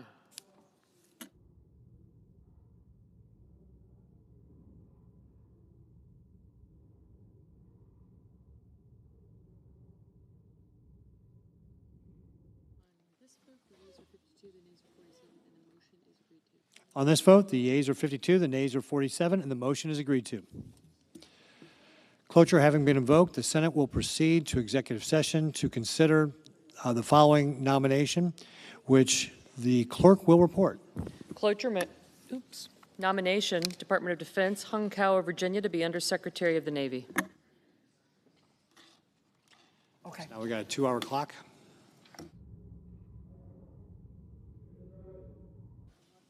Senator from North Carolina. President, on Saturday, I was in Western North Carolina for the day because that marked the 1-year anniversary of the landfall of Helene, and in a place that a hurricane's never really been before, about 200 miles inland, and the Smoky Mountain range. In North Carolina alone, Mr. President, it had an impact land-wise equivalent to the state of Massachusetts. About a dozen river basins were at historic 100-year flood levels, and the damage was tremendous. The loss of life, 108 people in North Carolina alone, more than 250 people by the storm. $59.6 billion in damages. It's actually the most expensive storm in North Carolina's history, breaking the previous record of $30 billion by Hurricane Florence back in 2018. 74,000 homes damaged or destroyed. 5,000 miles of roads damaged or destroyed, including major portions of I-40, which are still only one lane in each direction for about a 20-mile stretch between North Carolina and Tennessee. I-26 was damaged. Blue Ridge Parkway's just opened up. 848 bridges damaged and destroyed, 20,000 farms and 800,000 acres of timber damaged. 163 water systems damaged, with Asheville not having drinkable water for almost 2 months after the storm. Mr. President, when I was in Western North Carolina, I heard someone say that one community that I was in was back on its feet. But for every community that's back on its feet, there's still several communities that are on its knees or flat on its back. In fact, there are some communities that we wonder whether or not they ever will come back. And the reason I talk about it, in addition to being the 1-year anniversary, Mr. President, we've got real problems in the FEMA Disaster Relief Fund and resources available. The President rightfully acknowledged that there was a release of money about a month ago, but all of that is money that's already, those are reimbursements. Those are costs that have already been incurred. We haven't even gotten to a point to where we're trying to become more resilient or to prepare for the next storm. We're still, when I was riding from Old Fort to Chimney Rock, I was going down a stretch of highway, or not a stretch of highway, a stretch of state road. There are still cars in the creek beds. There are roads that are in the creek bed because they're trying to figure out where they're ultimately going to put it back on a hillside, when they can get stabilization there and actually have the funding to build the roads. I know a lot of people have moved on, Mr. President, but in Western North Carolina, we haven't moved on. We're suffering as much today as we were the day or 3 or 4 days after the storm last year. According to the latest FEMA Disaster Relief Fund monthly report, the major disasters account balance right now is at $1.4 billion. That is dangerously low. Last month, FEMA approved $7.5 billion from the major disasters account. In 2024, there were 90 FEMA-declared major disasters, nearly double the 30-year average, and 55 declarations per year, up 55 declarations per year. Already this year, and we're really ramping up in the hurricane season right now, we've had 40 major disaster declarations in 22 states. FEMA simply doesn't have the funding needed to respond to a major disaster. Ladies and gentlemen, we're in a shutdown posture right now. We have storms in the Atlantic and more storms forming off the coast of Africa, and we are not prepared for another major disaster should it hit this weekend. Nor do we have the money that we need to help communities across this country, especially in Western North Carolina, recover from Helene. The House passed continuing resolution that we tried to vote on this week had $22.5 billion for the FEMA Disaster Relief Fund. But that money's not here today because we're in a shutdown posture. We're not funding any area of government, but we're especially hurting the Disaster Relief Fund fund in FEMA. And the only thing standing in our way is a simple vote to continue funding at levels that my Democratic colleagues have agreed to before. Ladies and gentlemen, we don't have a CR that the president or that the majority leader has decorated with ornaments. We call it like decorate some of these spending bills like a Christmas tree. This is a simple continuing resolution to spend at the level we were spending yesterday. There's nothing more to it. There's money in here to help with disaster relief, but there's nothing more. This shutdown is hurting people in North Carolina. This shutdown will hurt more people. When Al lost the season last year in the tourist season to the Blue Ridge Parkway and the Great Smoky Mountain Parks, that was a hurricane. That was an inland hurricane, a disaster. This year, it's the disastrous vote of the Democrats not allowing us to continue to fund at the levels that we did yesterday. We're not asking for anything more than that. We're asking for time to negotiate the premium tax credits, the ACA credits that I'm on record as saying we do need to find a good place for that. It's not about canceling them. But folks, we can't even get to that if we can't agree to something as basic as can we spend today what we did yesterday? And I know that there are several members on the other side of the aisle that would like to move with a clean CR and get to that negotiation. And I'm just speaking on behalf of people in North Carolina, particularly Western North Carolina, that are struggling mightily. I hope that we can get back to funding the government, that we can plus up the disaster relief fund, and that I won't have to come to the floor next week to see who's going to be against this unanimous consent for doing just that. Let's do our job. Let's get back in business. Let's get the government funded, and let's help the people in North Carolina and dozens of disaster-declared places all across this country. Thank you, Mr. President. President. Senator from Massachusetts. Mr. President, in July, when Republicans voted on the first spending bill for 2026, with cuts that would knock 15 million people off health care, I stood right here and I asked my Republican colleagues in the Senate to grow a spine and stand up for Americans. We are here today because the Republicans refused. Instead, Republicans bowed down to Trump, and now people all across this country will suffer. Let's be clear. Republicans shut down the government because they rather make health care more expensive than keep the government running. That is literally where we are right now. Republicans control the House, Republicans control the Senate, Republicans control the White House. They are in power. It is their job to keep the government running for the American people, and they have failed. Donald Trump and the Republicans own this shutdown. And don't take it from me. Listen to Donald J. Trump. In 2013, Trump himself said about a potential government shutdown, quote, "If there is a shutdown, I think it would be a tremendously negative mark on the President of the United States. He's the one that has to get people together." That's Donald J. Trump. Now, at the same time, Trump said, quote, "The president has to lead. You have to get people in a room, and you have to just make deals for the good of the country." Donald Trump today should listen to Donald Trump from yesterday. Instead, Trump, Mr. Art of the Deal, hasn't been able to cut a deal for the most basic government functions. Wow. As Trump said, that is a tremendously negative mark on the President of the United States. Let me say it again. Democrats are fighting to roll back the Republican cuts that will take away health care from millions of people and raise health insurance premiums for millions more. That's it. That's what we're asking for.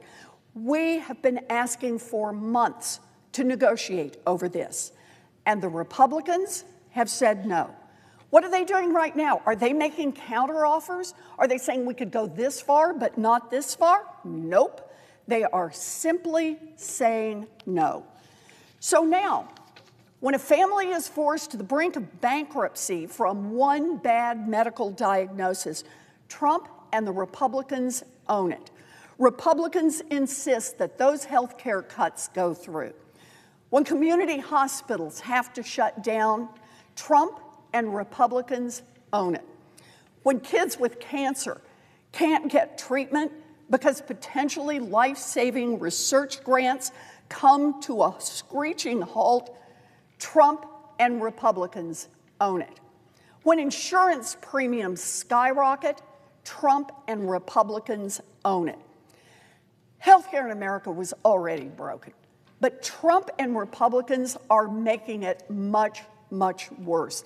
They ripped away money that covers mamas giving birth and neighbors who need wheelchairs and home health aides, and they handed it over to giant corporations and billionaire CEOs.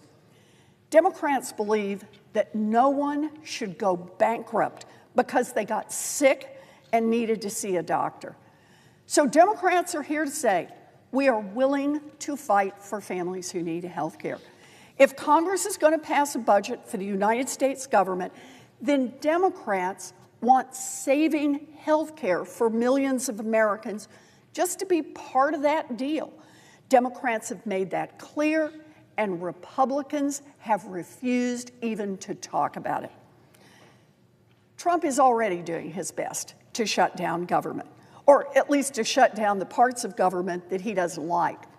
Since day one, Trump has been trying to illegally wipe away millions of dollars for programs that Congress already agreed to fund. Trump and his buddy Elon Musk have fired tens of thousands of federal workers. Trump is declaring American cities as war zones and sending troops to invade communities. Trump is playing king time and time again, and Republicans in Congress are bowing down and letting him do it. While all of that is going on, Republicans in Congress want Democrats just to sign a blank check and hand it over to Trump and let him continue to shut down whatever he doesn't like and to destroy our democracy. They want us to agree to a budget knowing full well that Trump will then turn around tomorrow and delete this part or that part or whatever he doesn't like, just like he has already done. Why would we play along with that farce? Why would we throw our support behind a deal that any time, any day, Trump could just decide he doesn't feel like honoring it? And why would we do that without getting anything in return to help American families who are struggling with high costs, particularly the health care costs that Republicans are driving up? To do that would be a betrayal of the American people. Senate Democrats are holding the line for families. Senate Republicans decided they'd rather take orders from a wannabe king and shut down the entire government instead of helping out families who are getting squeezed on health care costs. It really is that simple. Make no mistake, this Trump shutdown will hurt people. Because of Republicans, children across this country could lose access to childcare through Head Start. Because of Republicans, the National Institutes of Health Clinical Center will now stop enrolling patients in clinical trials that could be their only shot at treatment. Because of Republicans, air traffic controller hiring will stop at a time when we're already dealing with a dangerous shortage. Because of Republicans, park rangers and thousands of other civil servants won't get paid. Because of Republicans, Donald Trump's corruption and chaos will continue. So what's next? Well, Democrats want to keep the government open and We want rollbacks of the Republican cuts that will cost 15 million Americans their health care coverage and drive up insurance costs for everyone else. Look, this isn't partisan.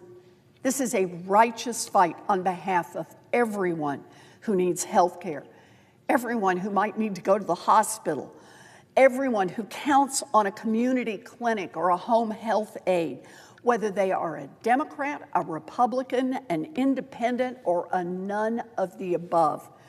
We are in this fight for Americans and for American health care, and it is only the Senate Republicans, led by Donald Trump, who stand in the way. Thank you, Mr. President. I yield the floor.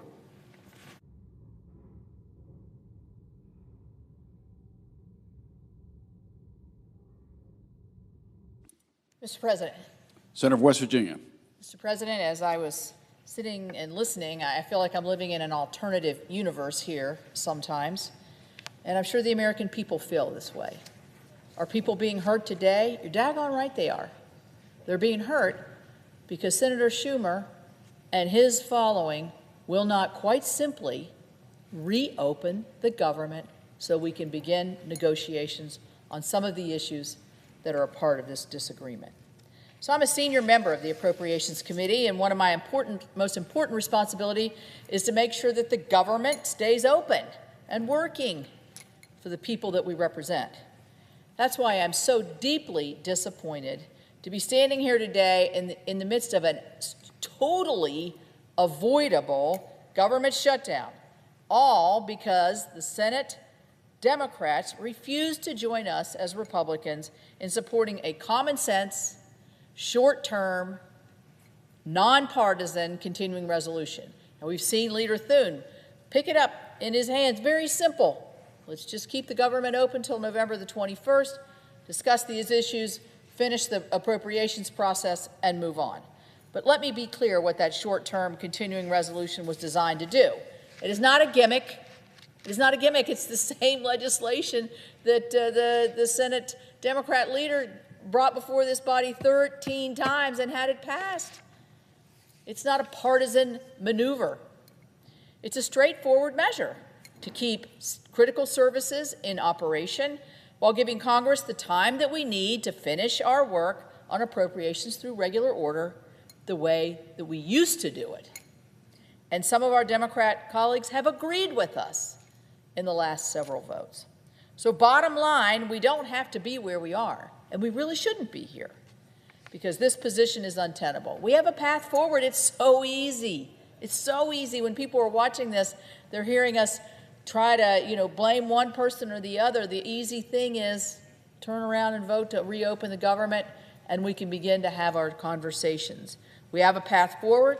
It requires the Democrats to come to their senses, quite frankly, and vote for this reasonable measure.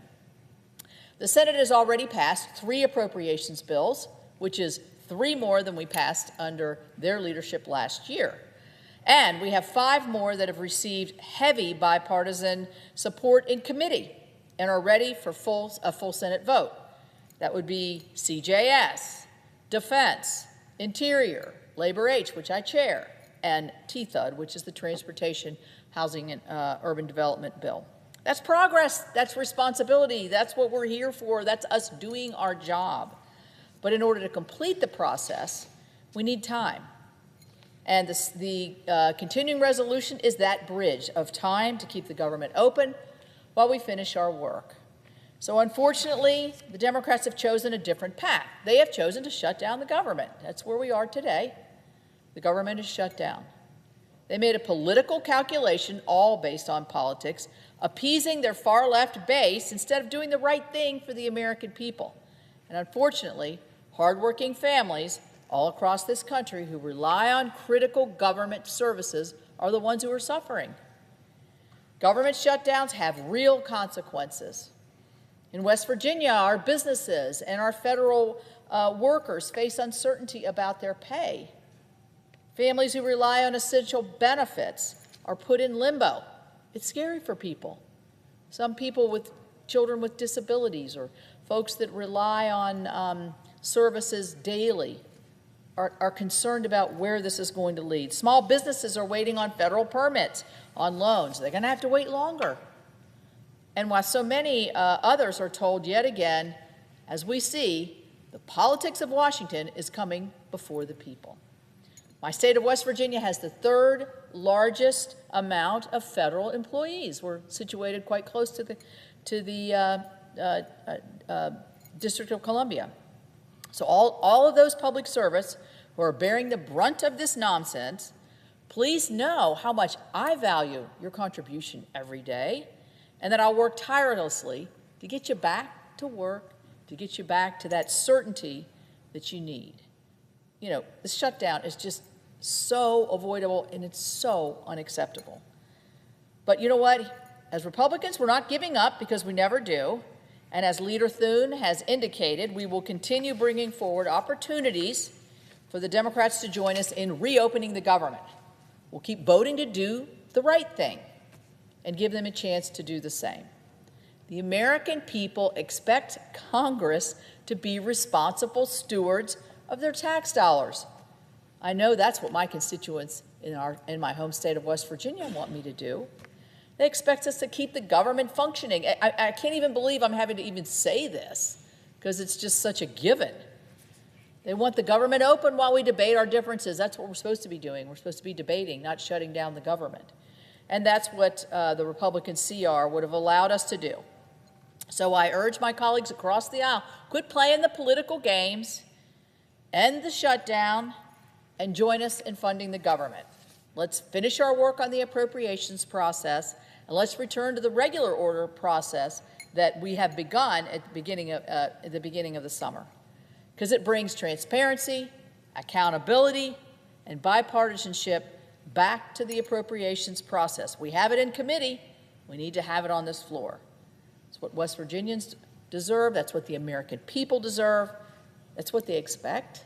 Quite frankly, that's what they expect every day. These young people on the floor are getting to hear a debate, and I'm sure it's one that they'll remember, and I'm sure they're thinking to yourself, it's a simple thing, reopen the government. Reopen the government. Why was it closed in the first place? For a political stunt that's not working. They're boxed in. Let's just say, okay, let's open, let's begin our discussions, and let's solve the problems that we have in front of us. So with that, Mr. President, I thank you, and I will yield the floor. Mr. President. Senator from Nevada. Thank you, Mr. President. I rise today to mark the 8th anniversary of the worst mass shooting in modern American history. And today, as I give this speech, far too many Americans across the country are reeling from the pain of shootings in their own communities. This country is seeing a horrifying increase in mass violence that doesn't just destroy the lives of the victims, it tears apart families. It leaves loved ones with an unfillable hole in their hearts, and it brings communities to the breaking point. I've seen it firsthand. 8 years ago today, a man gunned down 58 people at the Route 91 Harvest Music Festival in Las Vegas, Nevada. More than 800 people were wounded in that chaos, and 2 people later succumbed to their injuries. That day and those that followed were some of the toughest for all of us. Me personally, my niece was attending that festival, and I remember the overwhelming relief that I felt to learn that she was safe and okay. But I also remember spending time at the reunification center with the families of the missing festival attendees, praying with those families, crying with those families, watching them as they were hoping and praying that their loved ones would return to them. Some were lucky, but many were not. Our city, our entire state of Nevada, felt lost. But I will tell you, out of this horror came something miraculous.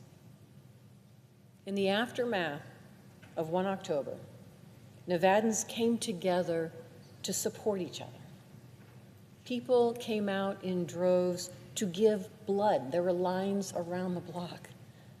They donated money, food, clothing, and they lent a helping hand to those who had lost so much. I will tell you, businesses, community organizations, and law enforcement did what they could to ease the burden of the families who had been impacted.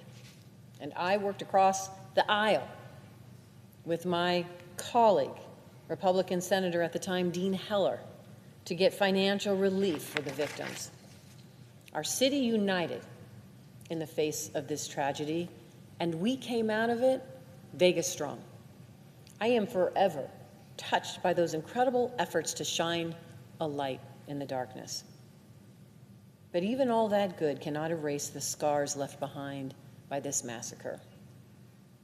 Its victims were innocent people who went to a music festival to enjoy themselves. It didn't matter what they did for work or what they believed or who they loved. They were actually gunned down indiscriminately.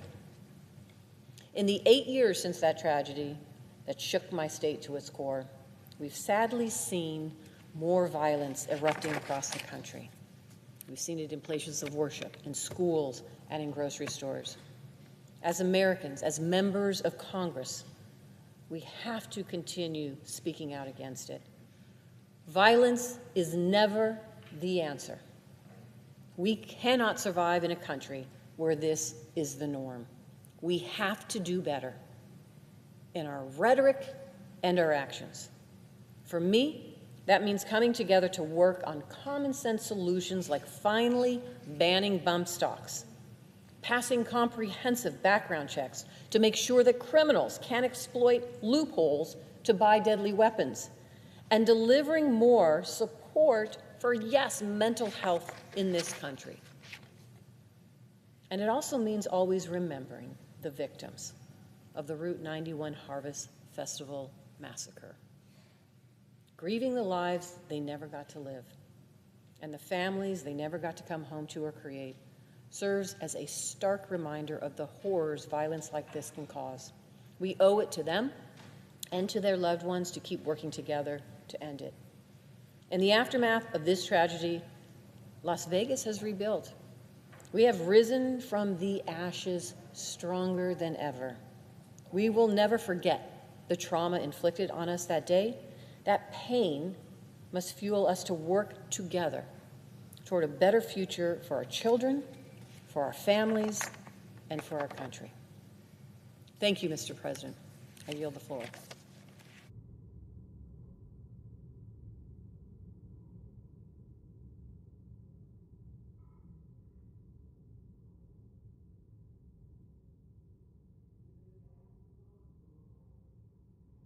Clerk will call the roll.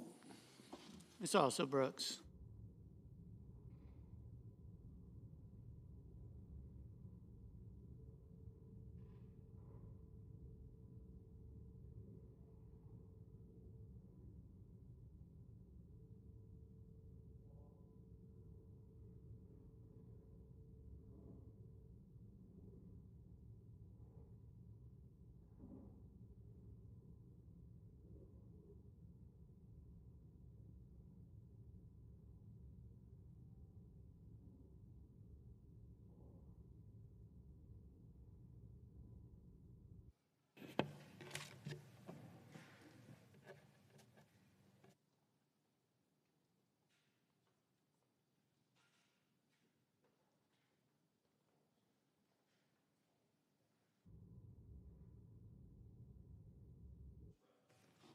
Senator from Kansas. I ask unanimous consent that the quorum call be lifted. Without objection.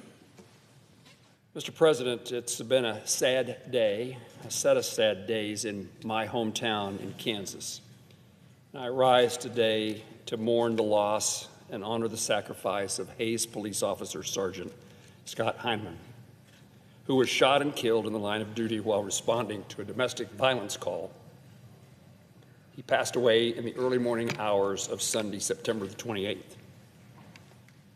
My hometown of Hayes, population about 21,000, is a tight-knit community where people look out for their neighbors, they care for those in need, and they protect the vulnerable. Sergeant Hyman embodied the best of small-town Kansas values, living a life of integrity, devotion, and courage, despite the dangers he faced each and every day.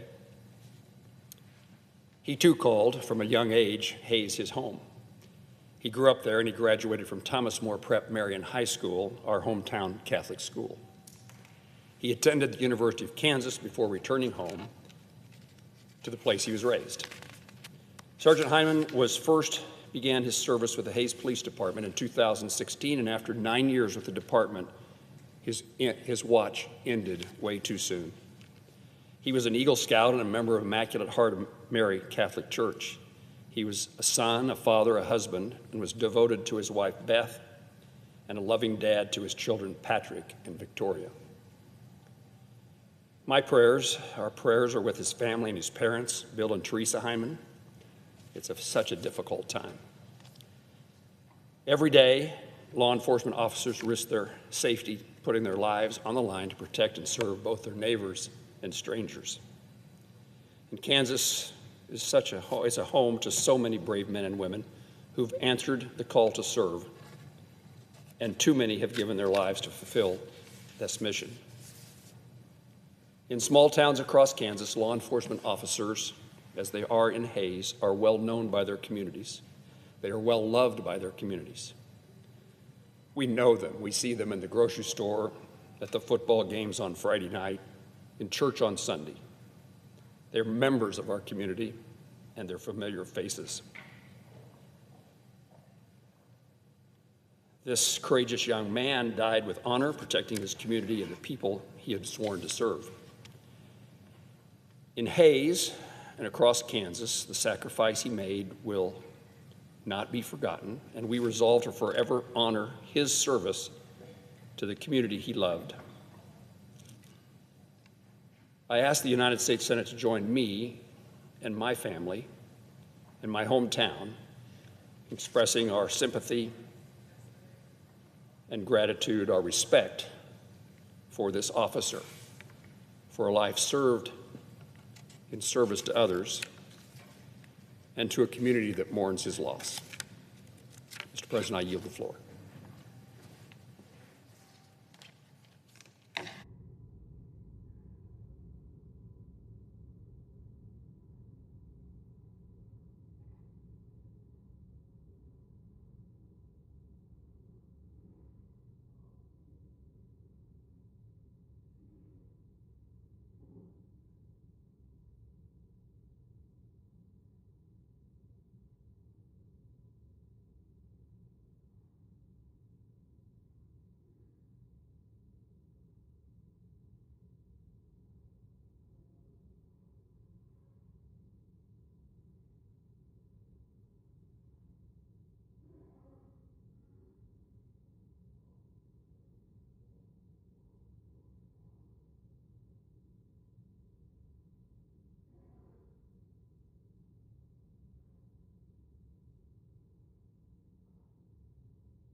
Senator for Hawaii. Mr. President, preventing people from losing their health care should not be a partisan question, because outside of the four corners of this Capitol, it does not matter. Excuse me. Let's start.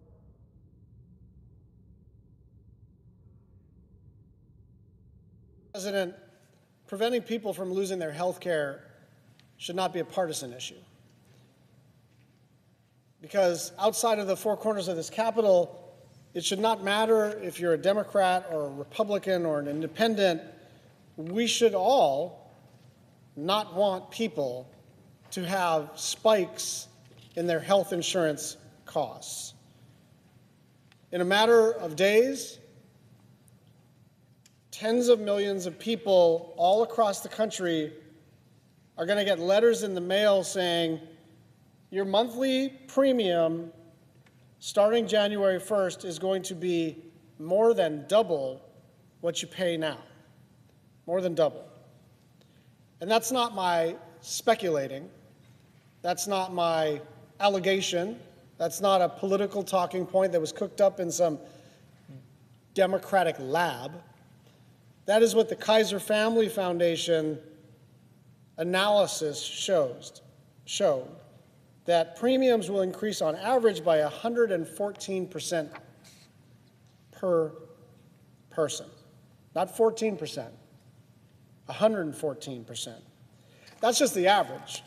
Some people's rates will be changed based on their income level. So say you make $35,000 a year. You're now going to be paying almost $1,600 more per year for coverage. And if you're a family of four making $75,000, you're going to be paying more than $3,000 extra dollars. I just encourage everybody who's watching, all of my colleagues, all of the staff, all of the members of the media, to talk to anyone in your hometown. Most people just don't have that kind of money lying around. If you're a family living paycheck to paycheck, if you're a young couple saving up to buy a home, if you're a small business owner already cutting back on costs because everything is more expensive now, what are you supposed to do? This is not a crisis that Democrats have cooked up to score political points. The reason for the urgency is that October 1 is the day that people are going to get letters from their insurance carriers telling them that this is happening. Open enrollment begins in exactly a month. People are scared about how they're going to pay for their health care, or if they are going to have it at all. There are a lot of people who just can't absorb this extra cost. It's not like you can buy a little less of something. When you're at the grocery store, and for instance, vegetables are now 39% more expensive, well, you still got some money in your pocket. You're going to buy fewer vegetables and more of the cheap stuff, which is why, by the way, hamburger helper purchases have spiked. So people are making these adjustments to the fact that everything has gotten more expensive. But with health insurance, you can't turn the dials like that. You can't buy a little less health insurance. You either can absorb the cost or you cannot. And if you cannot, you will go without health insurance. And here's the thing that people need to understand. This directly impacts about 24 million people, okay?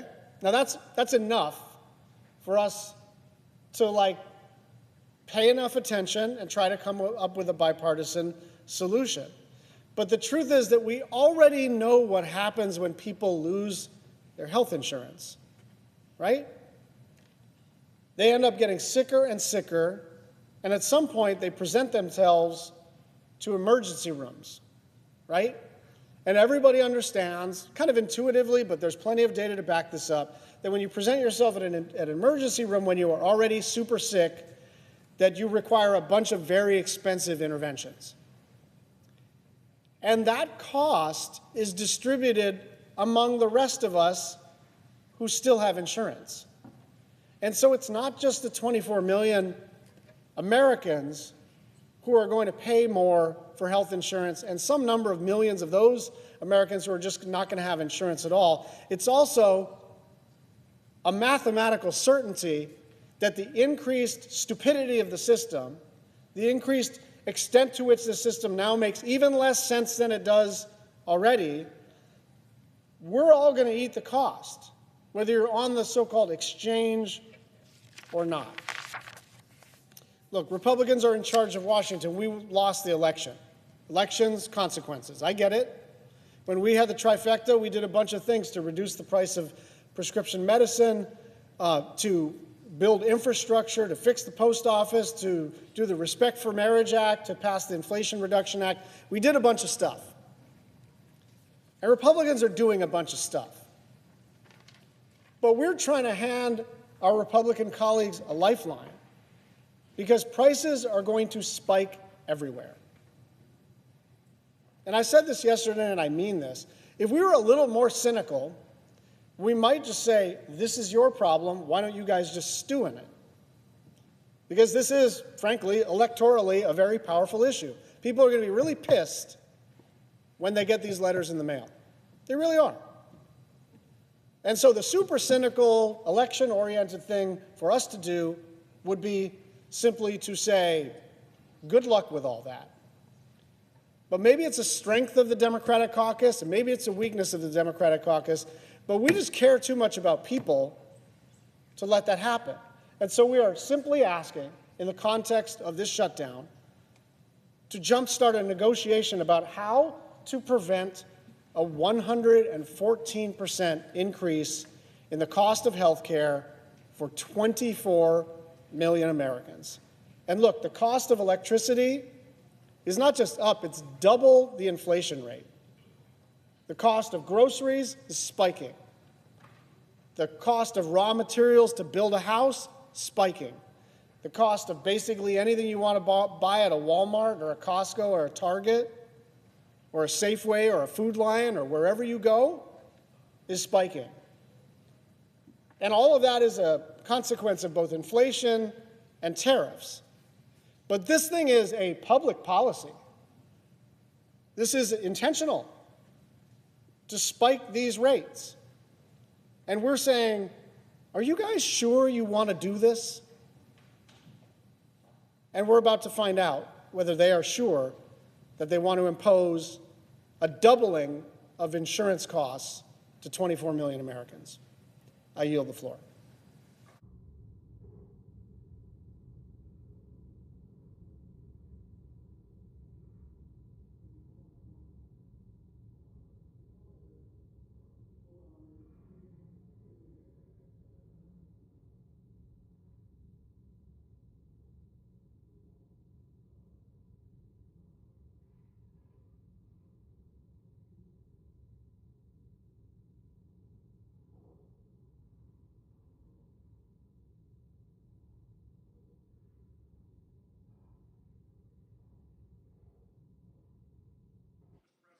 Senator from Michigan. Mr. President, yesterday I came to the floor to warn that a critical cybersecurity protection that has been in place for a decade was set to run out and expire at the end of the fiscal year. I urge my colleagues to pass a bipartisan, clean, 10-year extension to keep these important national security protections in place. Unfortunately, one of my colleagues, just one of my colleagues, objected, and as of midnight, they have now expired. As a result, we are without this critical line of defense. Our economy, our infrastructure, and our government is exposed. It is now going to be a more challenging effort to protect businesses and critical infrastructure against cyber attacks. At a time, Mr. President, when you know that our adversary attacks continue to grow more aggressive and more sophisticated. This law was passed with strong bipartisan support, and the support remains strong in both chambers. Even the Trump administration agrees, and the White House and the Department of Homeland Security support a 10-year extension and want to see this bill passed. For months, my colleagues and I have heard from a broad coalition of industry leaders who need the long-term certainty that a 10-year reauthorization provides, so we can protect our systems and they can protect their systems and customers. And that's why Senator Rounds and I introduced a clean, bipartisan 10-year extension all the way back in April. Every hour we delay is an open invitation to cyber criminals and hostile actors to attack our economy and our critical infrastructure. And I would urge my colleagues to put our national and economic security first and pass this clean, long-term extension. As if in legislative session and notwithstanding Rule 22, I ask unanimous consent that the Committee on Homeland Security and Government Affairs be discharged from further consideration of S. 1377 and the Senate proceed to its immediate consideration. That the bill be considered read a third time and passed, and the motion to reconsider be considered made and laid upon the table with no intervening action or debate. Is there objection? Mr. President. Senator from Oklahoma. Reserving the right to object. As Mr. President, as you know, the CISA reauthorization is also included in the clean CR that we're also trying to be able to pass with this continuing resolution. On behalf of Chairman Paul, he has asked me to be able to come and object. So I object. Heard. Senator from Michigan. Mr. President, the CR has not passed. We are now vulnerable right now. As my colleague from Oklahoma knows, we are now vulnerable. I do not know when that continuing resolution will pass. Every day that goes by, we are susceptible to a cyber attack.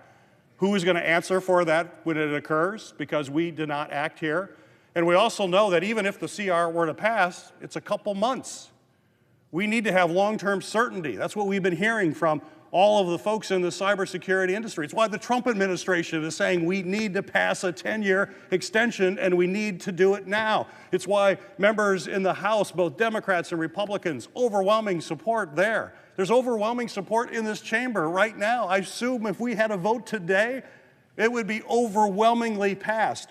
Why do we risk the security of our country from cyber attacks? Why don't we pass common sense legislation? That's what the Senate should do. I know we have issues that we debate all the time, but when there's overwhelming support and the threats to our country are imminent, we should act. And when we don't act, we fail the American people.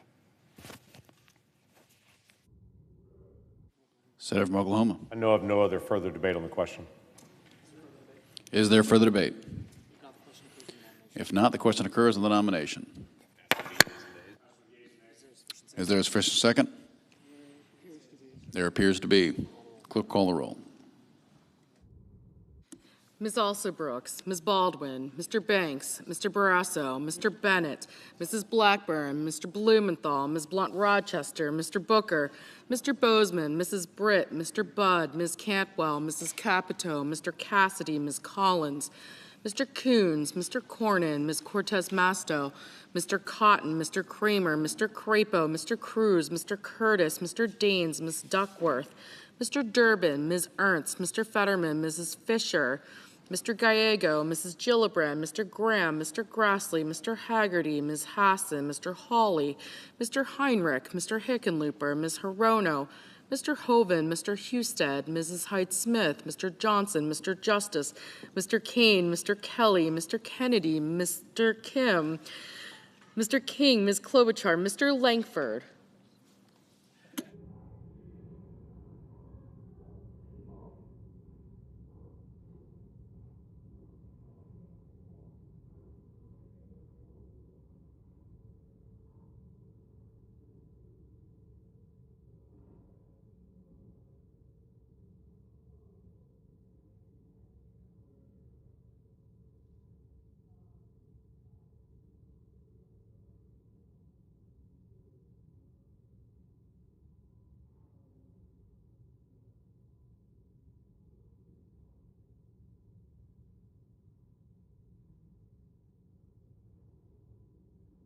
Mr. Lee.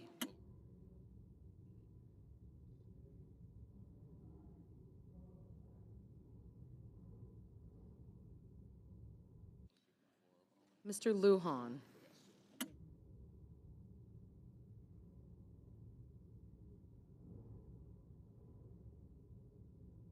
Ms. Lummis.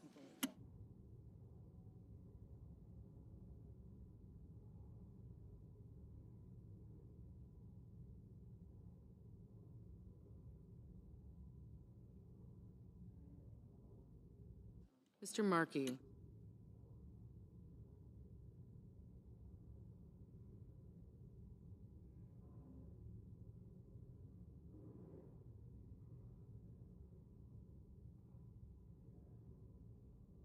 Mr. Marshall.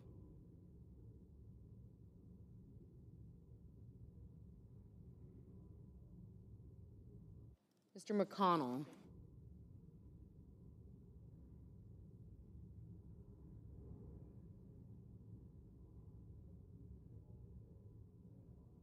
Mr. McCormick.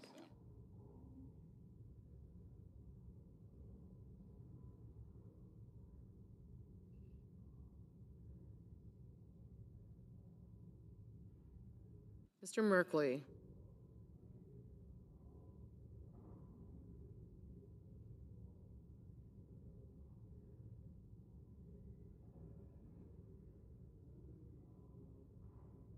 Mrs. Moody.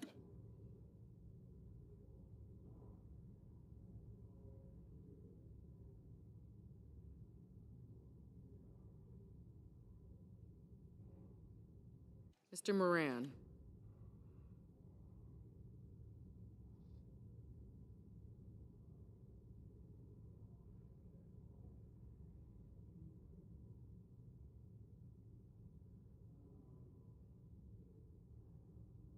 Mr. Marino.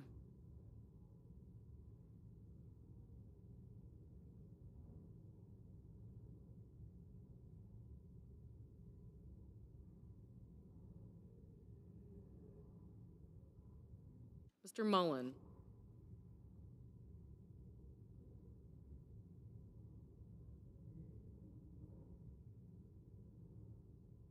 Ms. Murkowski.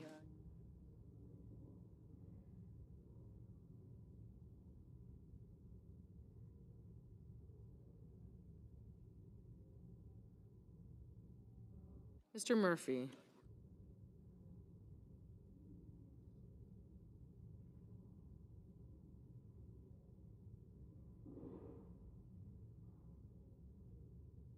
Mrs. Murray.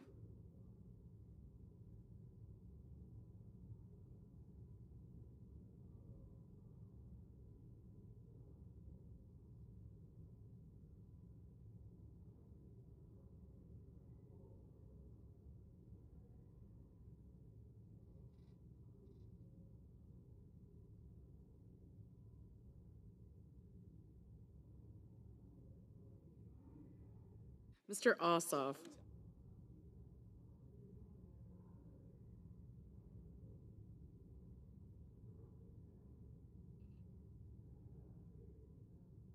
Mr. Padilla.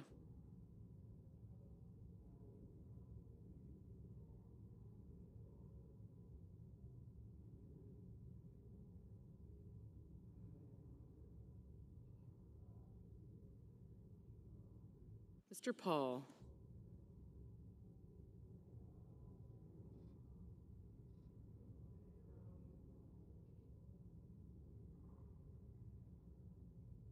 Mr. Peters.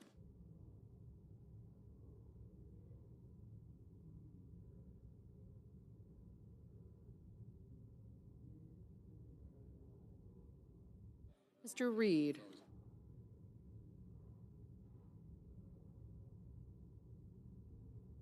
Mr. Ricketts. Mr. Risch.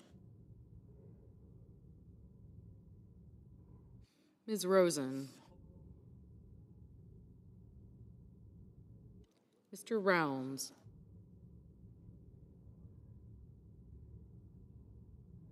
Mr. Sanders.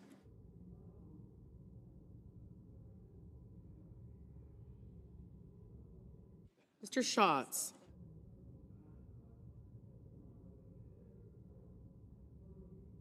Mr. Schiff.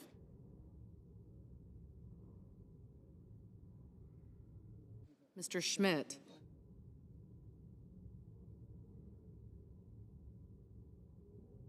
Mr. Schumer.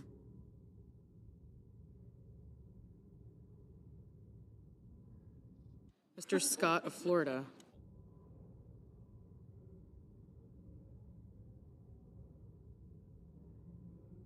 Mr. Scott of South Carolina. Mrs. Shaheen. Mr. Sheehy. Ms. Slotkin.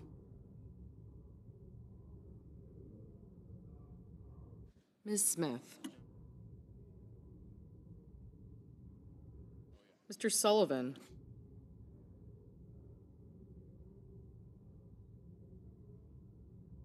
Mr. Thune. Mr. Tillis.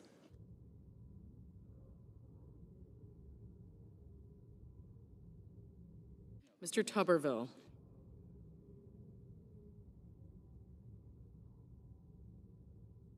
Mr. Van Hollen.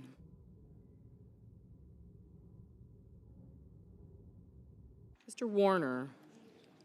Mr. Warnock. Ms. Warren.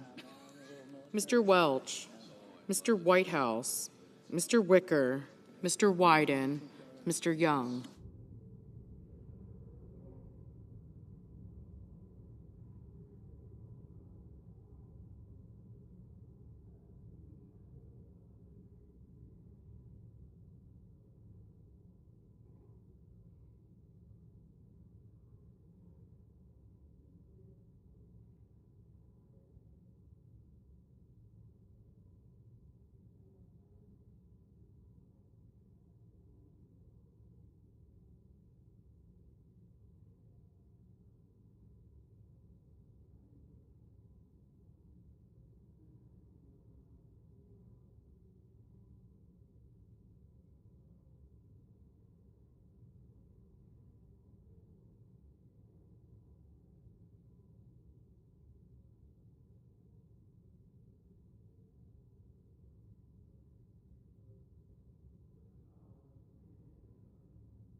Senators voting in the affirmative: Blackburn, Bozeman, Capito, Cassidy, Collins, Cornyn, Crapo, Curtis, Daines, Graham, Hoven, Husted, Hyde-Smith, Langford, Lummis, Moody, Marino, Paul, Ricketts, Risch, Sheehy, Tillis, Tuberville, and Wicker.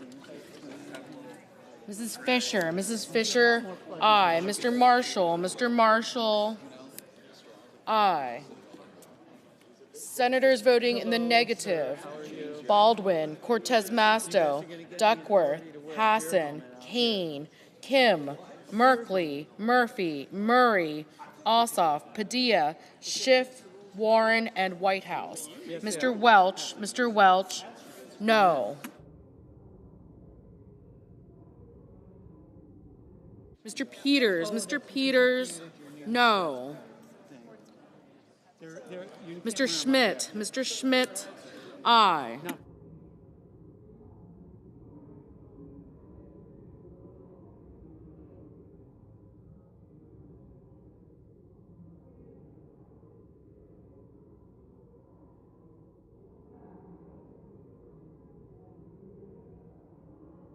Mr.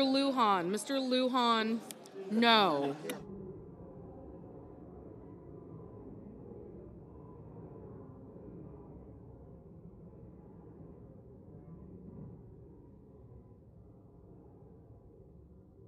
Ms. Hirono, no.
Mr. Grassley, aye.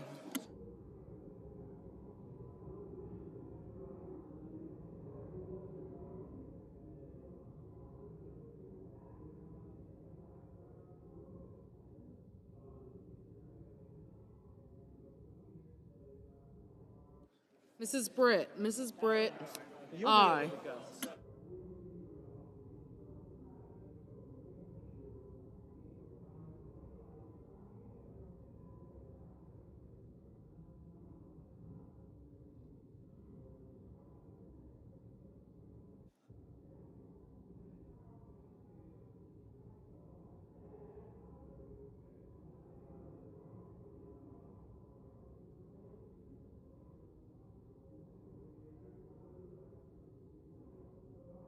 Mrs. Shaheen, no. Mr. Cotton, aye. Ms. Ernst, aye. Mr. Sullivan, aye.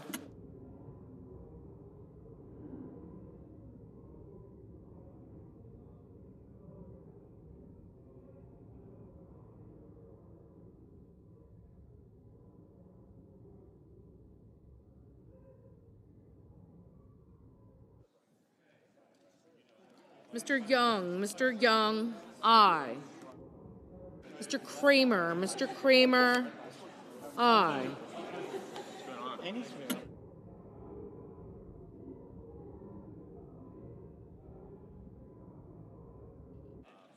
Mr. Kennedy, aye.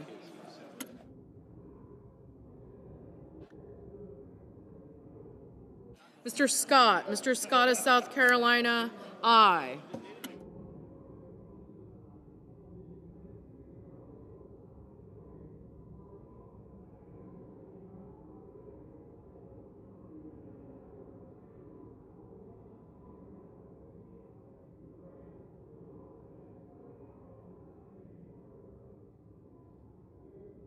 Mr. Heinrich, no.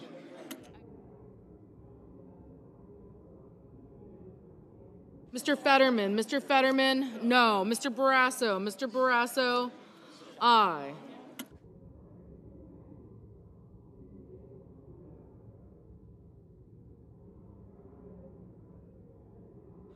Mr. Gallego, no.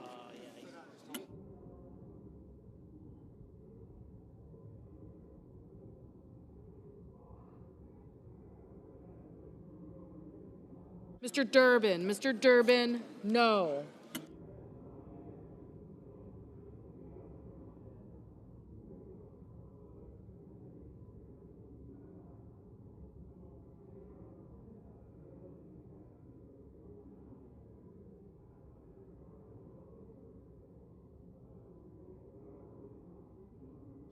Mr.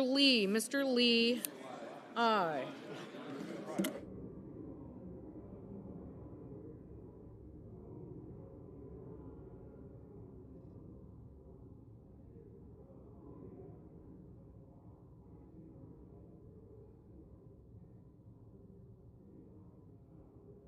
Mr. Wyden, no.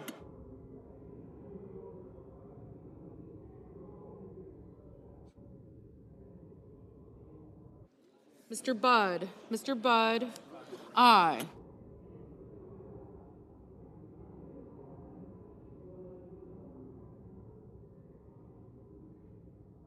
Mr. Banks, aye.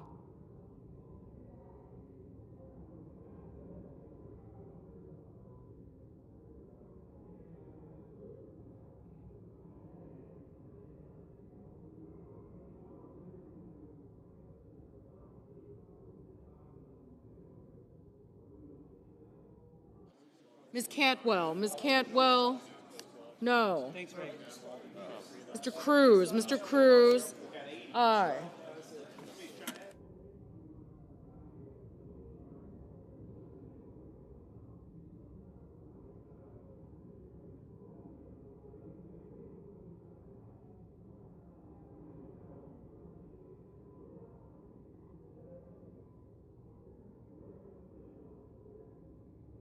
Mr. Van Hollen, no. Ms. Also Brooks, no. Mr. Warnock, no. Mr. Mullen, aye. Mr. Scott of Florida, aye. Ms. Klobuchar, no. Ms. Murkowski, no. Mr. King, no.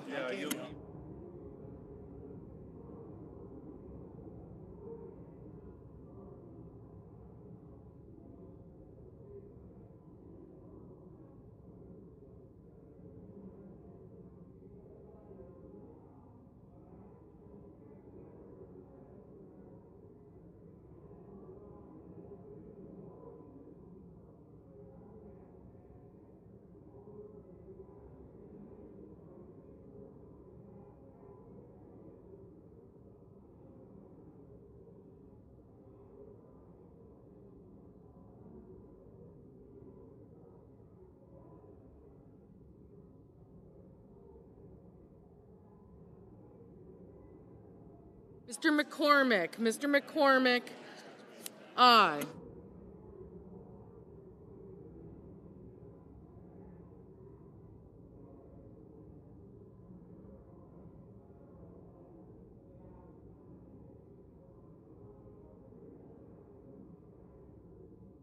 Mr. Blumenthal, no.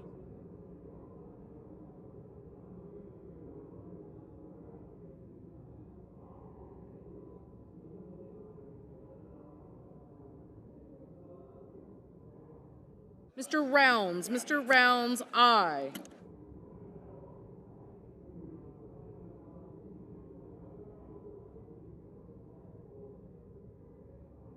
Mr. Moran, aye.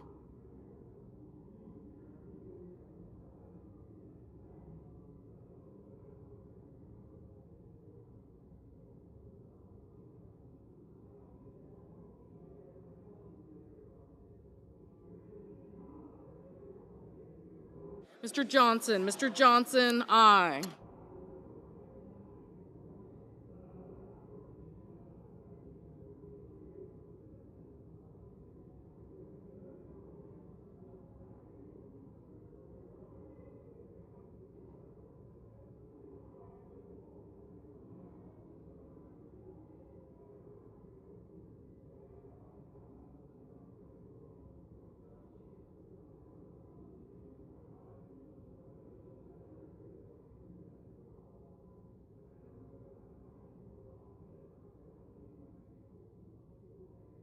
Mr. Thune. Mr. Thune, aye.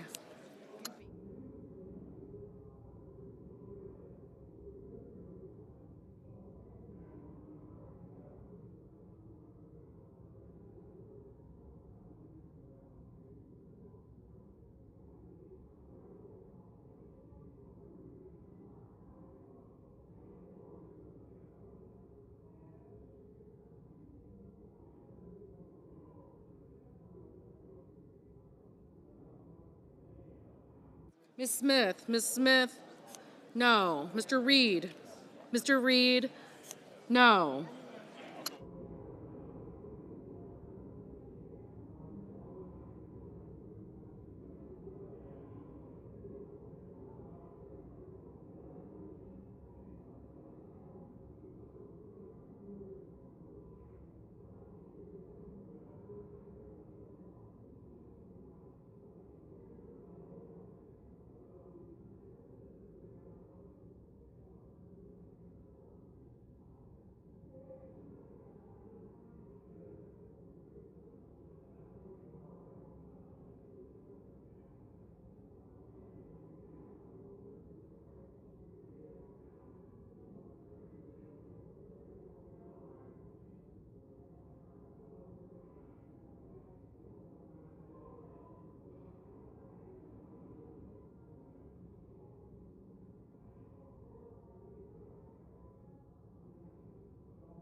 Mr. Hickenlooper. Mr. Hickenlooper, no.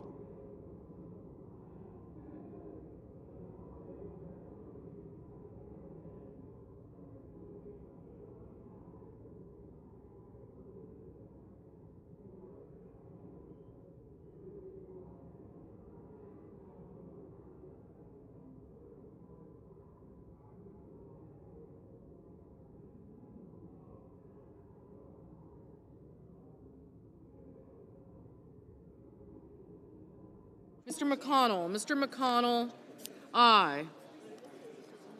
Ms. Blunt Rochester. Ms. Blunt Rochester, no. Mr. Markey. Mr. Markey, no.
Ms. Slotkin, no.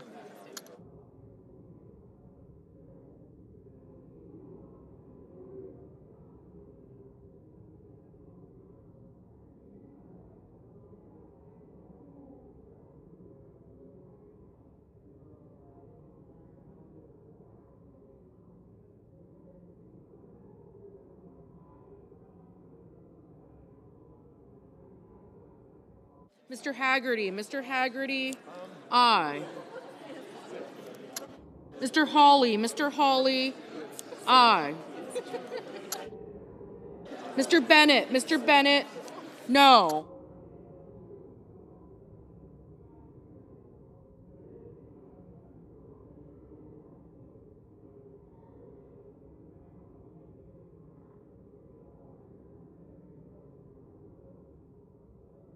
Mr. Justice, aye.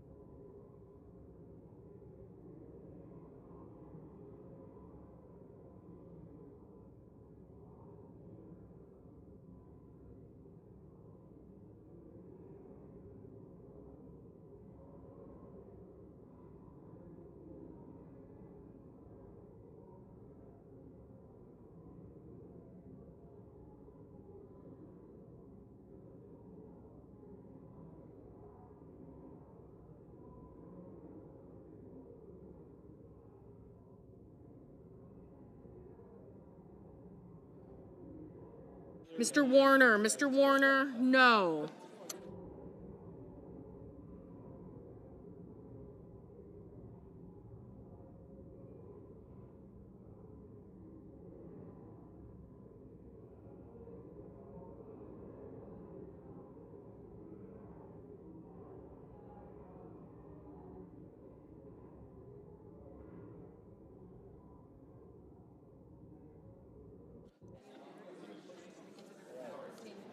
Mr. Kelly, no. Ms. Rosen, no.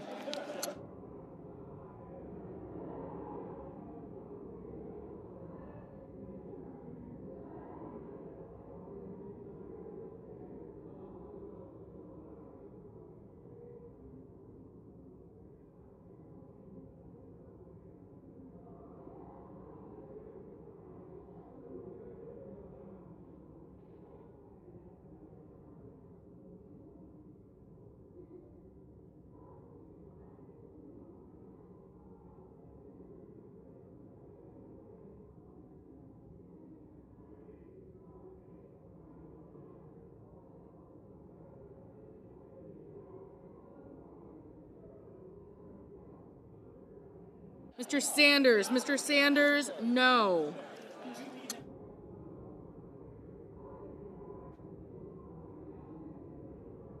Mr. Booker, no.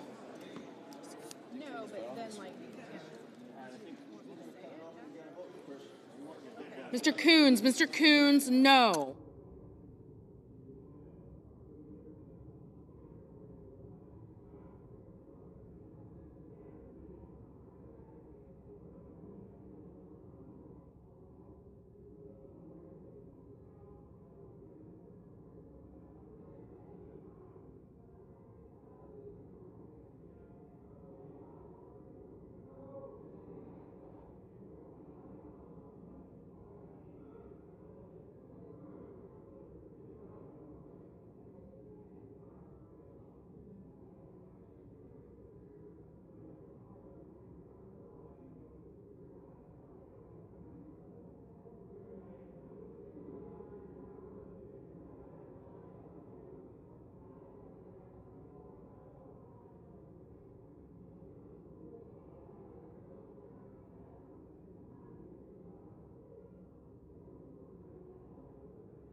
On this vote, the yeas are 52, the nays are 45. The nomination is agreed to. Under the previous order, the motion to reconsider is considered made, laid upon the table, and the President will be immediately notified of the Senate's actions. The clerk will report the motion to invoke cloture.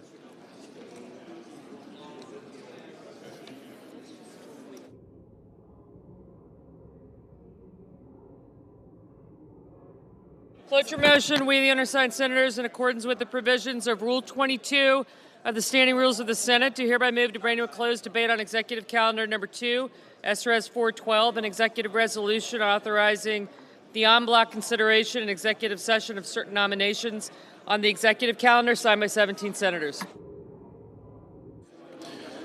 Under the previous order, the mandatory quorum call under Rule 22 has been waived. The question is it the sense of the Senate that debate on SRES 412, an executive resolution authorizing the en bloc consideration and executive session of certain nominations on the executive calendar shall be brought to a close. The yeas and nays are mandatory under the rule. The clerk will call the roll.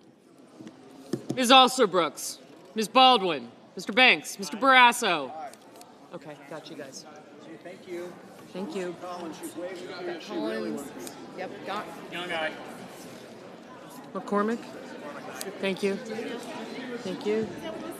Cotton, aye. Thank you.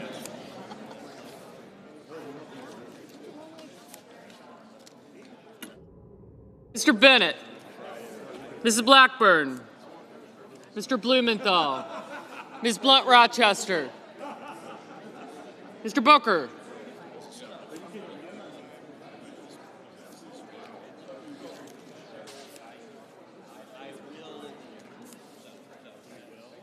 Mr. Bozeman,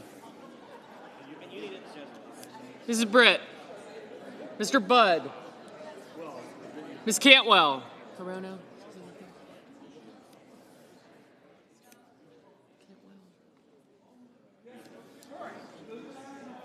Hassan, Smith, Sanders, Kelly, thank you. Coons, I got you.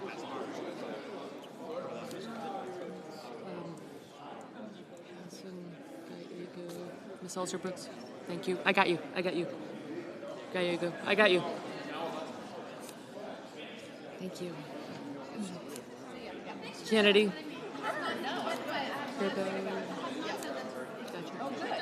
I got you. Thank you. Ms. Cantwell, Mrs. Capito, Mr. Cassidy.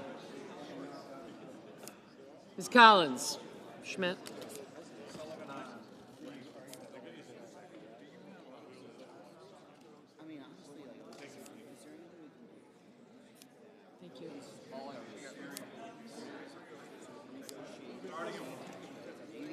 Mr. Coons.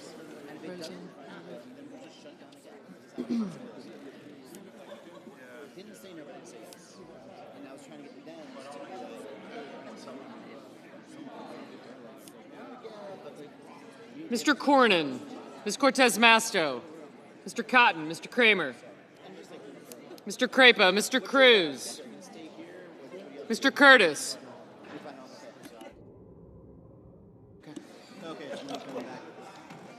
Thank you. Mr. Daines, Ms. Duckworth. Mr. Durbin. Ms. Ertz. Mr. Fetterman, Mrs. Fisher, Mr. Gallego, Mrs. Gillibrand, Mr. Graham, Mr. Grassley, Mr. Haggerty, Ms. Hassan, Mr. Hawley, Mr. Heinrich, Mr. Hickenlooper, Ms. Hirono, Mr. Hoven, Mr. Husted. Thanks. Mrs. Hyde-Smith, Mr. Johnson, Mr. Justice, Mr. Kane, Mr. Kelly. We did not get kids. Mr. Kennedy, Mr. Kim, Mr. King, Ms. Klobuchar, Mr. Langford, Mr. Lee, Mr. Lujan, Ms. Lummis, Mr. Markey, Mr. Marshall, Mr. McConnell, Mr. McCormick, Mr. Merkley, Mrs. Moody, Mr. Moran, Mr. Marino, Mr. Mullen, Ms. Murkowski, Mr. Murphy, Mrs. Murray, Mr. Ossoff, Mr. Padilla, Mr. Paul, Mr. Peters, Mr. Reed, Mr. Ricketts, Mr. Risch, Ms. Rosen, Mr. Rounds, Mr. Sanders, Mr. Schatz, Mr. Schiff, Mr. Schmidt, Mr. Schumer, Mr. Scott of Florida, Mr. Scott of South Carolina. Thank you. I did. Thank you. You too.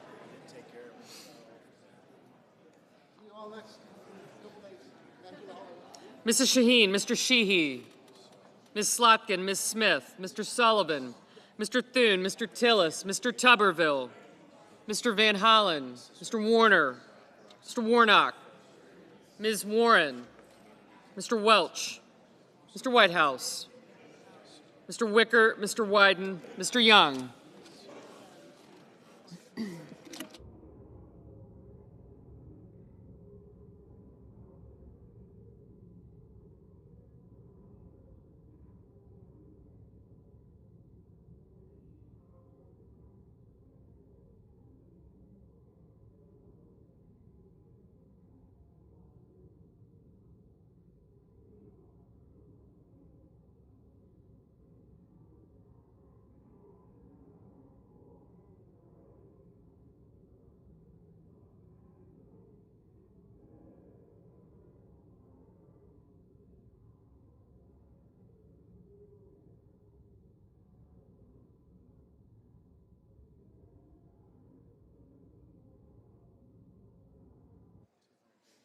Senators voting in the affirmative: Banks, Barrasso, Bozeman, Britt, Budd, Capito, Collins, Cornyn, Cotton, Kramer, Cruz, Daines, Fisher, Graham, Hawley, Hoeven, Hyde-Smith, Johnson, Justice, Kennedy, Lankford, Lummis, McConnell, McCormick, Moody, Moran, Marino, Mullen, Murkowski, Rounds, Schmidt, Scott of Florida, Scott of South Carolina, Sullivan, Thune, Tillis, Tuberville, Wicker, and Young. Mr. Marshall, aye. Mr. Lee, aye. Mr. Husted, aye. Senators voting in the negative: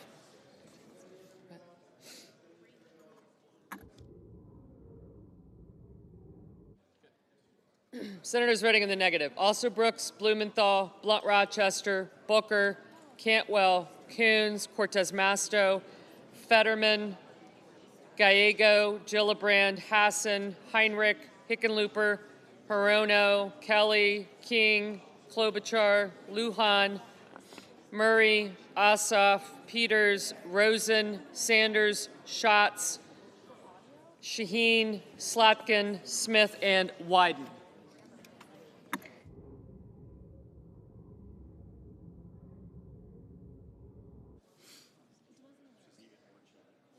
Mr. Van Hollen, no.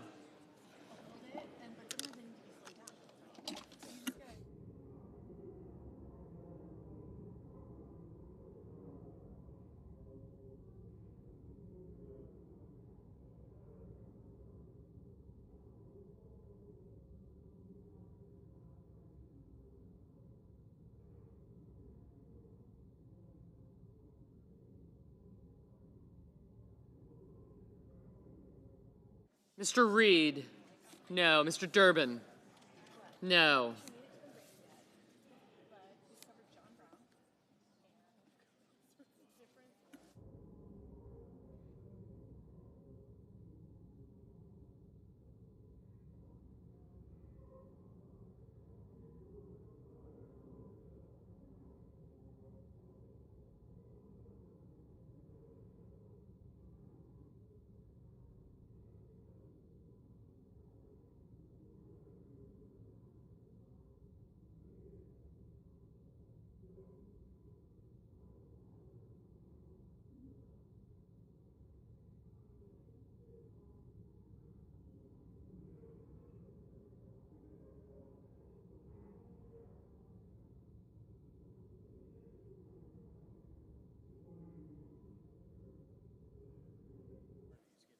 Mr. Merkley, no.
Mr. Murphy, no. Mr. Warnock, no. Mr. Welch, no.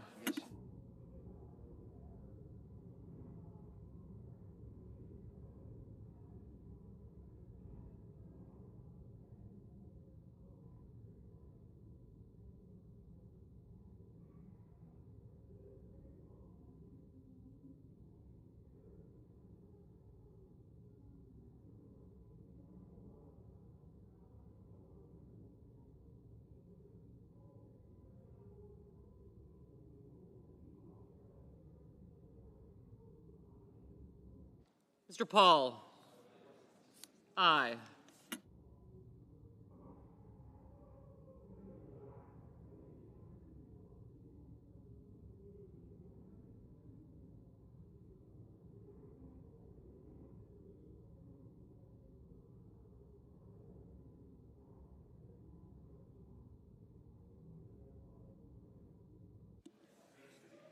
Mr. Ricketts, aye. Mr. Bennett, no.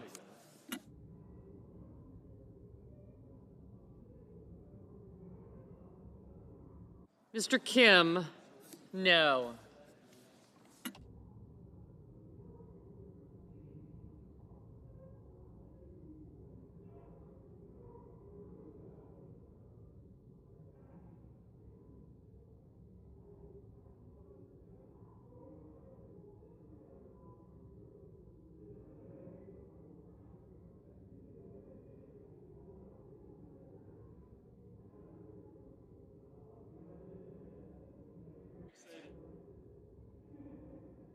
Mr. Grassley, aye.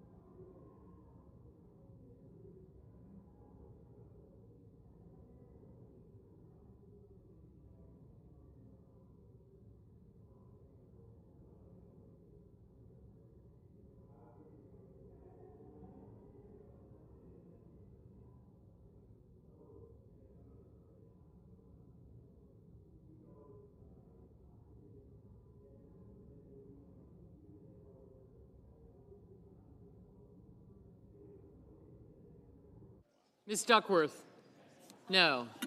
Haggerty, aye.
Ms. Baldwin, no.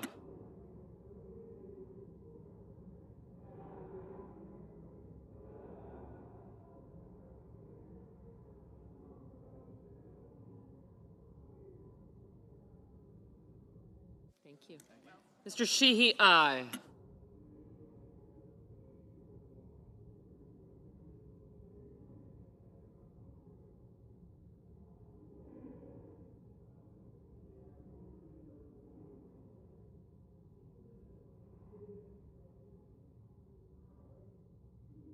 Mrs. Blackburn, aye.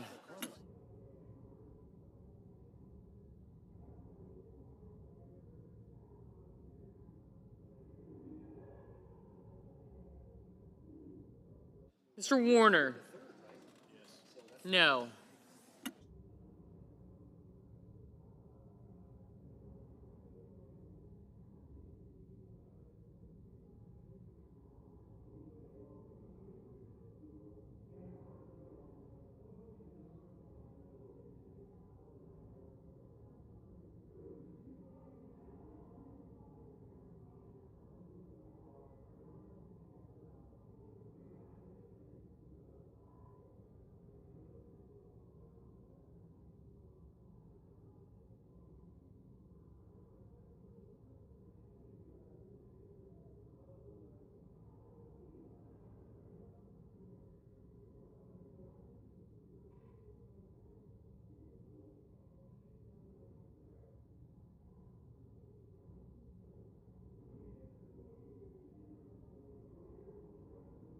Mr. Curtis, aye.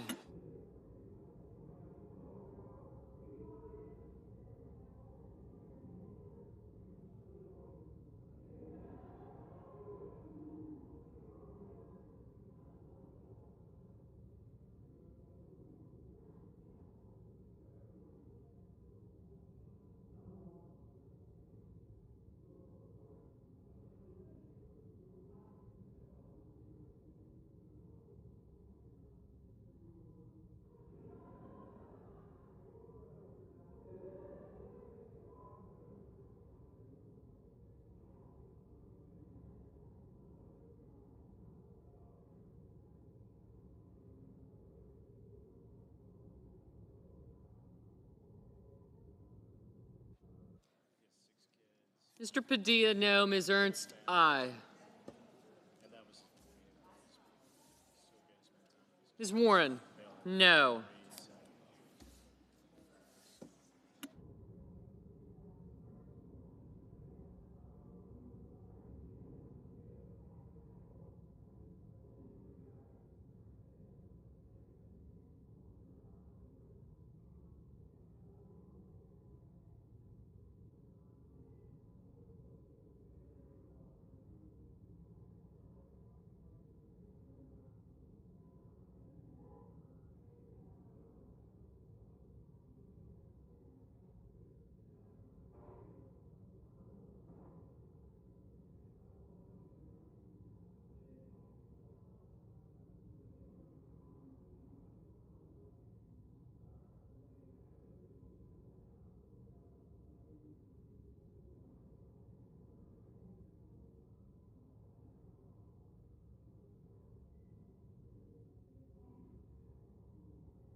Mr. Schiff, no.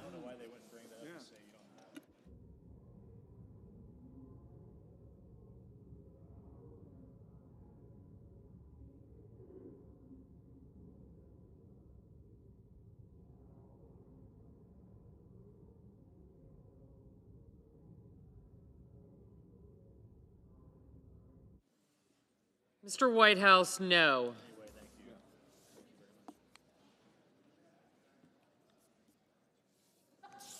Mr. Markey, no.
Mr. Cassidy, aye.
Mr. Risch, aye.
Mr. King, no.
On this vote, the yeas are 53, the nays are 46. The motion is agreed to.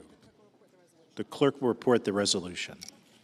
Executive Calendar Number 2, SRES 412, authorizing the en bloc consideration in executive session of certain nominations on the executive calendar.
The senator from Virginia.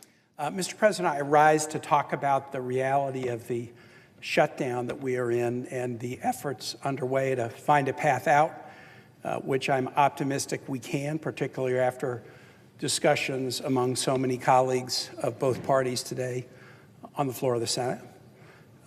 This is the third time during my nearly 13 years in the Senate that I have been involved in a shutdown. The first occurred in the fall of 2013. I had been in the Senate for less than a year. Senator Cruz sort of forced us into a shutdown mode over the Affordable Care Act. Interestingly enough, many years later, that Affordable Care Act is still central to this discussion. In late 2018 and 2019, President Trump forced us into a shutdown of part of government, the part of government dealing with the Department of Justice and other justice-related agencies over border wall funding. The first shutdown lasted for about 2 weeks. The second shutdown, again, of part of government, not all of government, lasted for about a month. And they're horrible. The consequences on those affected, whether they be federal workers or the citizens who need services, are horrible. And no one relishes that in this body. I'm completely confident that all 100 senators feel the same way, that this is not a good thing and there needs to be a path forward. In Virginia, we feel it pretty strongly. We have the second most federal employees of any state in the country, and we have an awful lot of federal contractors whose livelihoods are affected as well.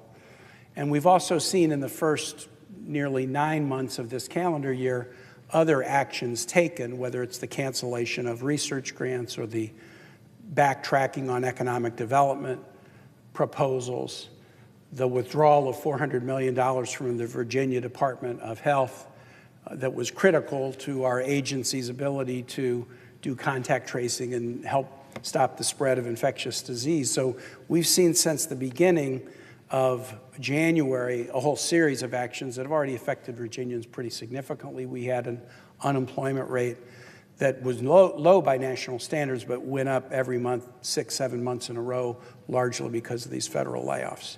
So as we reach this moment, it's not a clean break or something new from what we've seen earlier in the year. It's sort of a continuation of something that's been a pretty painful chapter in Virginia.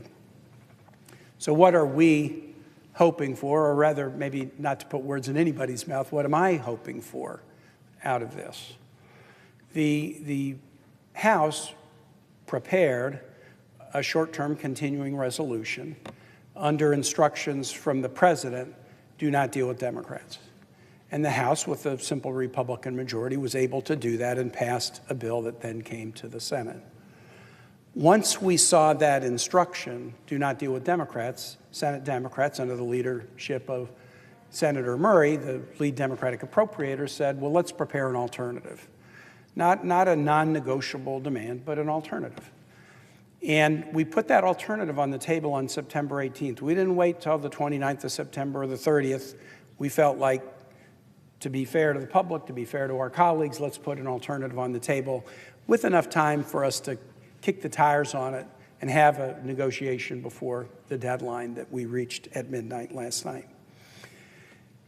What is the Democratic alternative compared to the Republican alternative? Actually, much of it is the same, but I would say the two elements in the Democratic alternative that are different are two. One, protecting people's health care, and second, protecting the simple notion that everybody understands that a deal is a deal. Let me explain both of these. On the health care side, the reconciliation bill that was passed in June, together with some other actions of the administration, particularly unilateral actions of Secretary Kennedy and the president in withdrawing health care funds from Virginia, and unilateral actions thrusting uncertainty into areas like vaccines, they've created a huge health care challenge for Virginians and for Americans. Again, not to speak for anybody other than Virginians, but I did a lot of travel around the state in April as some of these proposals were on the table. I did a lot of travel in July, a lot of travel in August, and I just did a good bit of travel last week around Virginia. And on the health care side, here is what my constituents are saying to me about what is now happening. The effect of the reconciliation bill in Virginia is estimated to cause about 330,000 Virginians to lose their health insurance. Our population is about 8.8 million.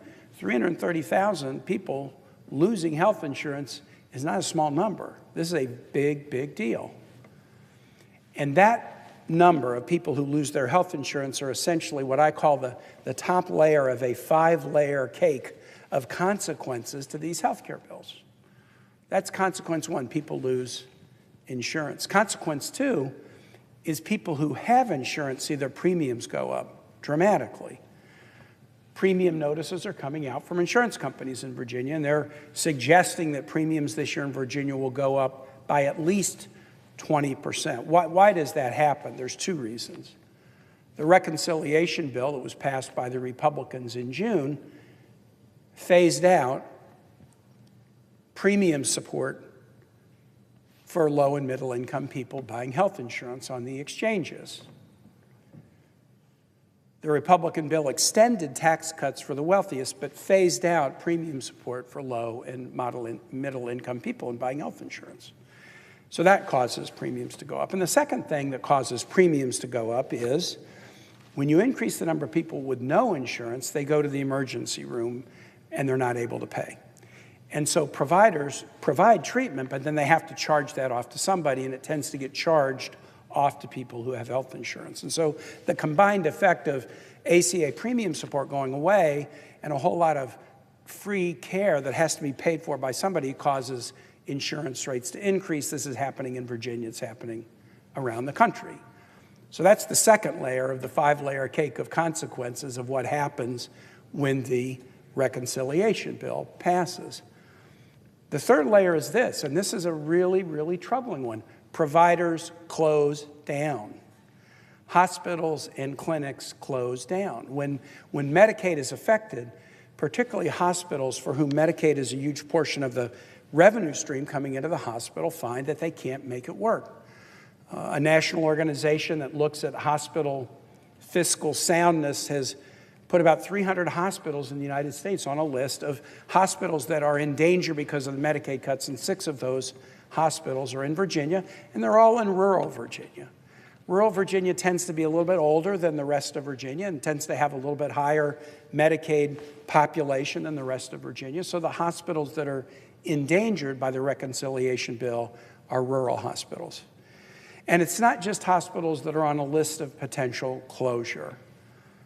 Within the last month, a prominent health provider in the Shenandoah Valley of Virginia, a rural part of our state, announced that they were closing 3 primary care clinics in small Virginia communities because of the reconciliation bill. The cuts made to Medicaid in the reconciliation bill made them realize that they could no longer keep these clinics open. So the third consequence of this reconciliation bill, we've got people losing insurance, we've got premiums going up, and now we have providers closing. The fourth consequence is pretty obvious. When providers close, people get fired. So people lose their jobs. Frontline healthcare workers who are doing good work in the communities and having people rely on them, they lose their jobs. That's consequence 4. And then consequence 5 is one that I know well as a former mayor and governor, and I kind of call it the loss of your future.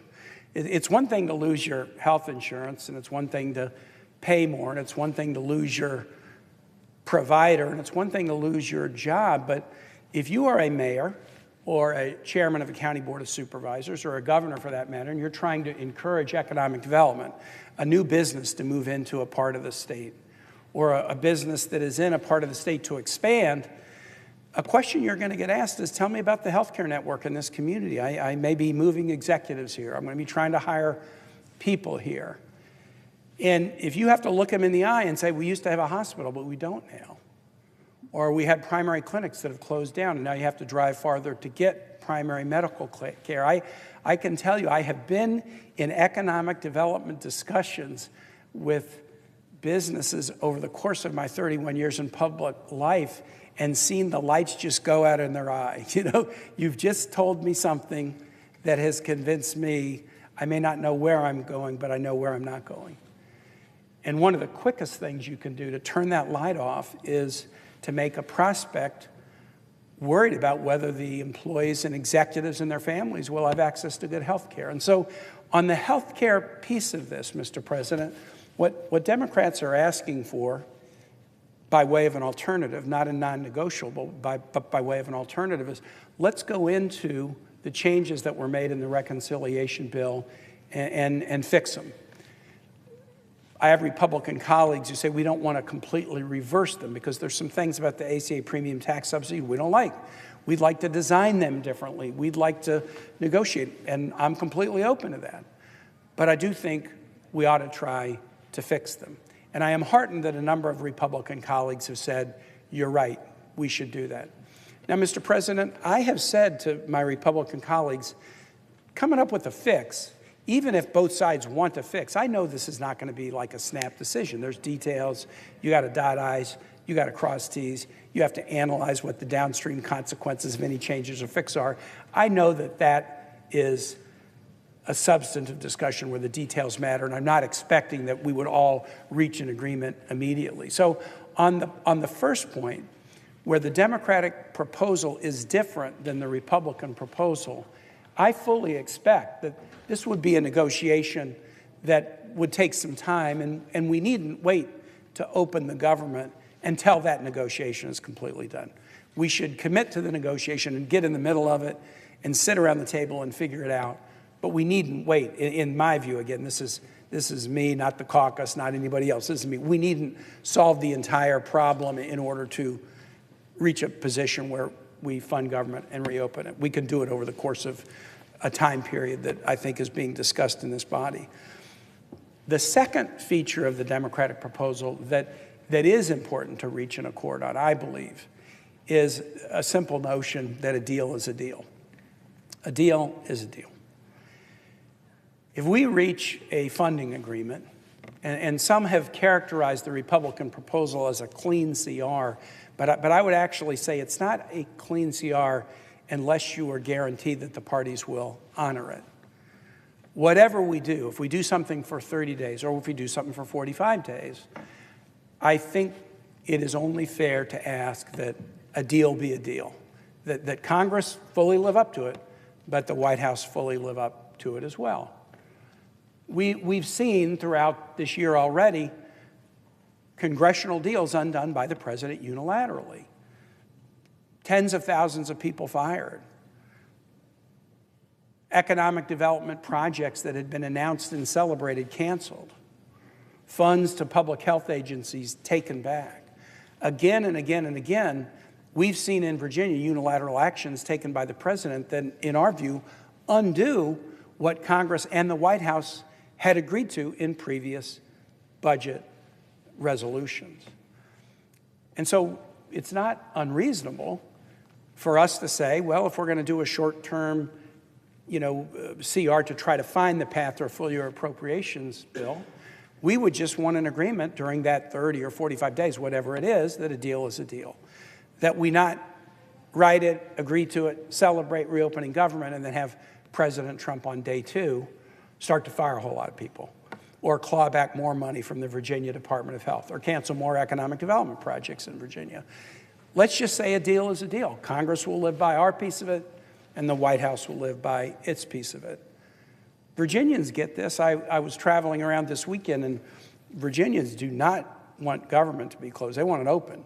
And they said to me, keep government open. And I said, we want to get that deal, just like you do. We want to get a deal.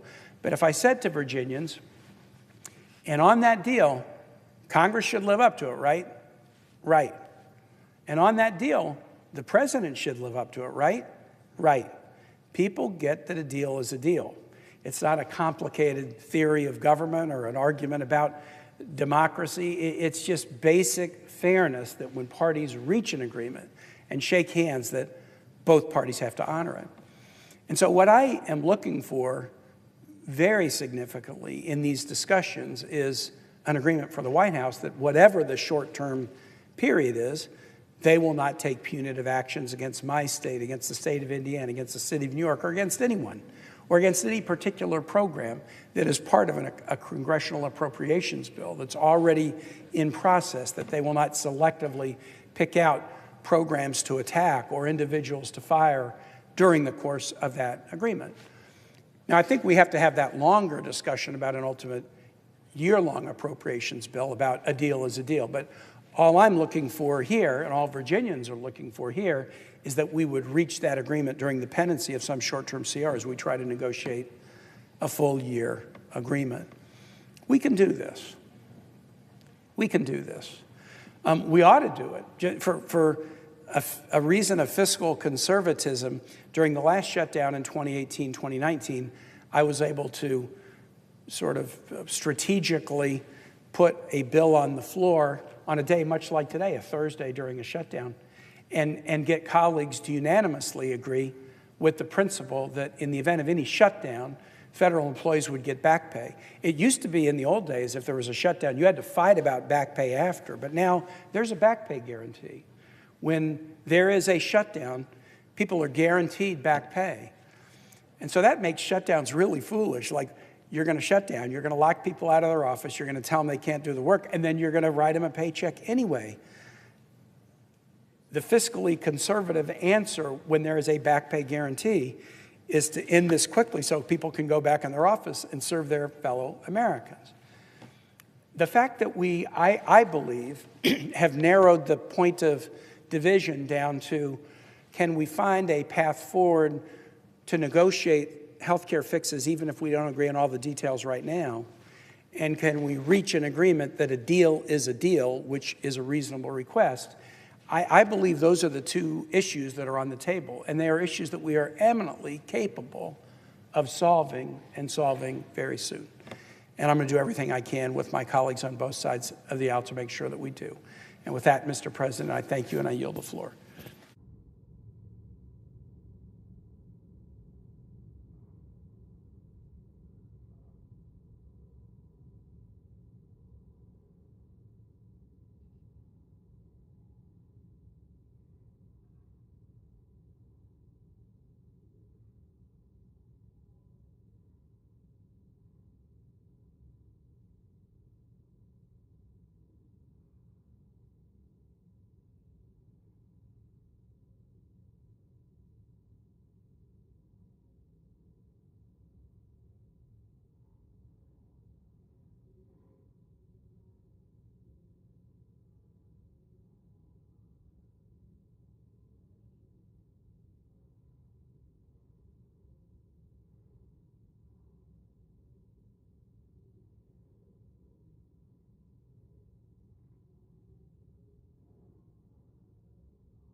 Senator from Washington. Thank you, Mr. President. I believe every senator knows and agrees that our constituents are concerned about the cost of health care. Just this morning, I heard some of my Republican colleagues also talking about health care affordability. The difference is, I think our Democratic side of the aisle wants to do something about it now. We want to fix one of the biggest health insurance spikes that we are going to see locked in 2026 in just a few weeks. We want to do everything we can to stop that. We know that when you kick Americans off of their health insurance, it hurts all Americans. Democrats know that a vague promise to fix it in the future doesn't help us solve the problems of health care delivery today. And we know that the problem is worse than we even imagined just a few weeks ago. Yesterday, the Kaiser Family Foundation released a new report on how expensive the premiums, which the ACA expiration, the Affordable Care Act expiration of those premiums may cost American families. The answer is, it's going to hurt a lot. The new report that found that out-of-pocket premiums for a single person would more than double on average next year if the enhanced premium tax credits expire. That is, we've had insurance commissioners and various offices across various states trying to make guesstimates about this, but increasing from $880 a year to $1,900 a year in 2026 just shows you how dramatic that situation could be for American families. These are families who will have to shoulder these unnecessary increases. They will be on top of all the other inflationary issues that they're dealing with now, issues like household goods, gas prices, electricity, housing, groceries, and now we want to throw at them healthcare costs. We're very clear on our side of the aisle. We want the maximum amount of people to get health insurance, drive down uncompensated care, drive down everybody's cost, and deliver good health care for our citizens. Since the passage of the Affordable Care Act, the uninsured rate was cut in half from almost 16%, roughly 15.7, I think, percent in 2010, down to an all-time low of 7%, 7.8% in 2023. So the result is not just healthy Americans having their costs decreased by taking uncompensated care out of the system. It's remarkable progress towards getting everyone covered and having net savings for everybody.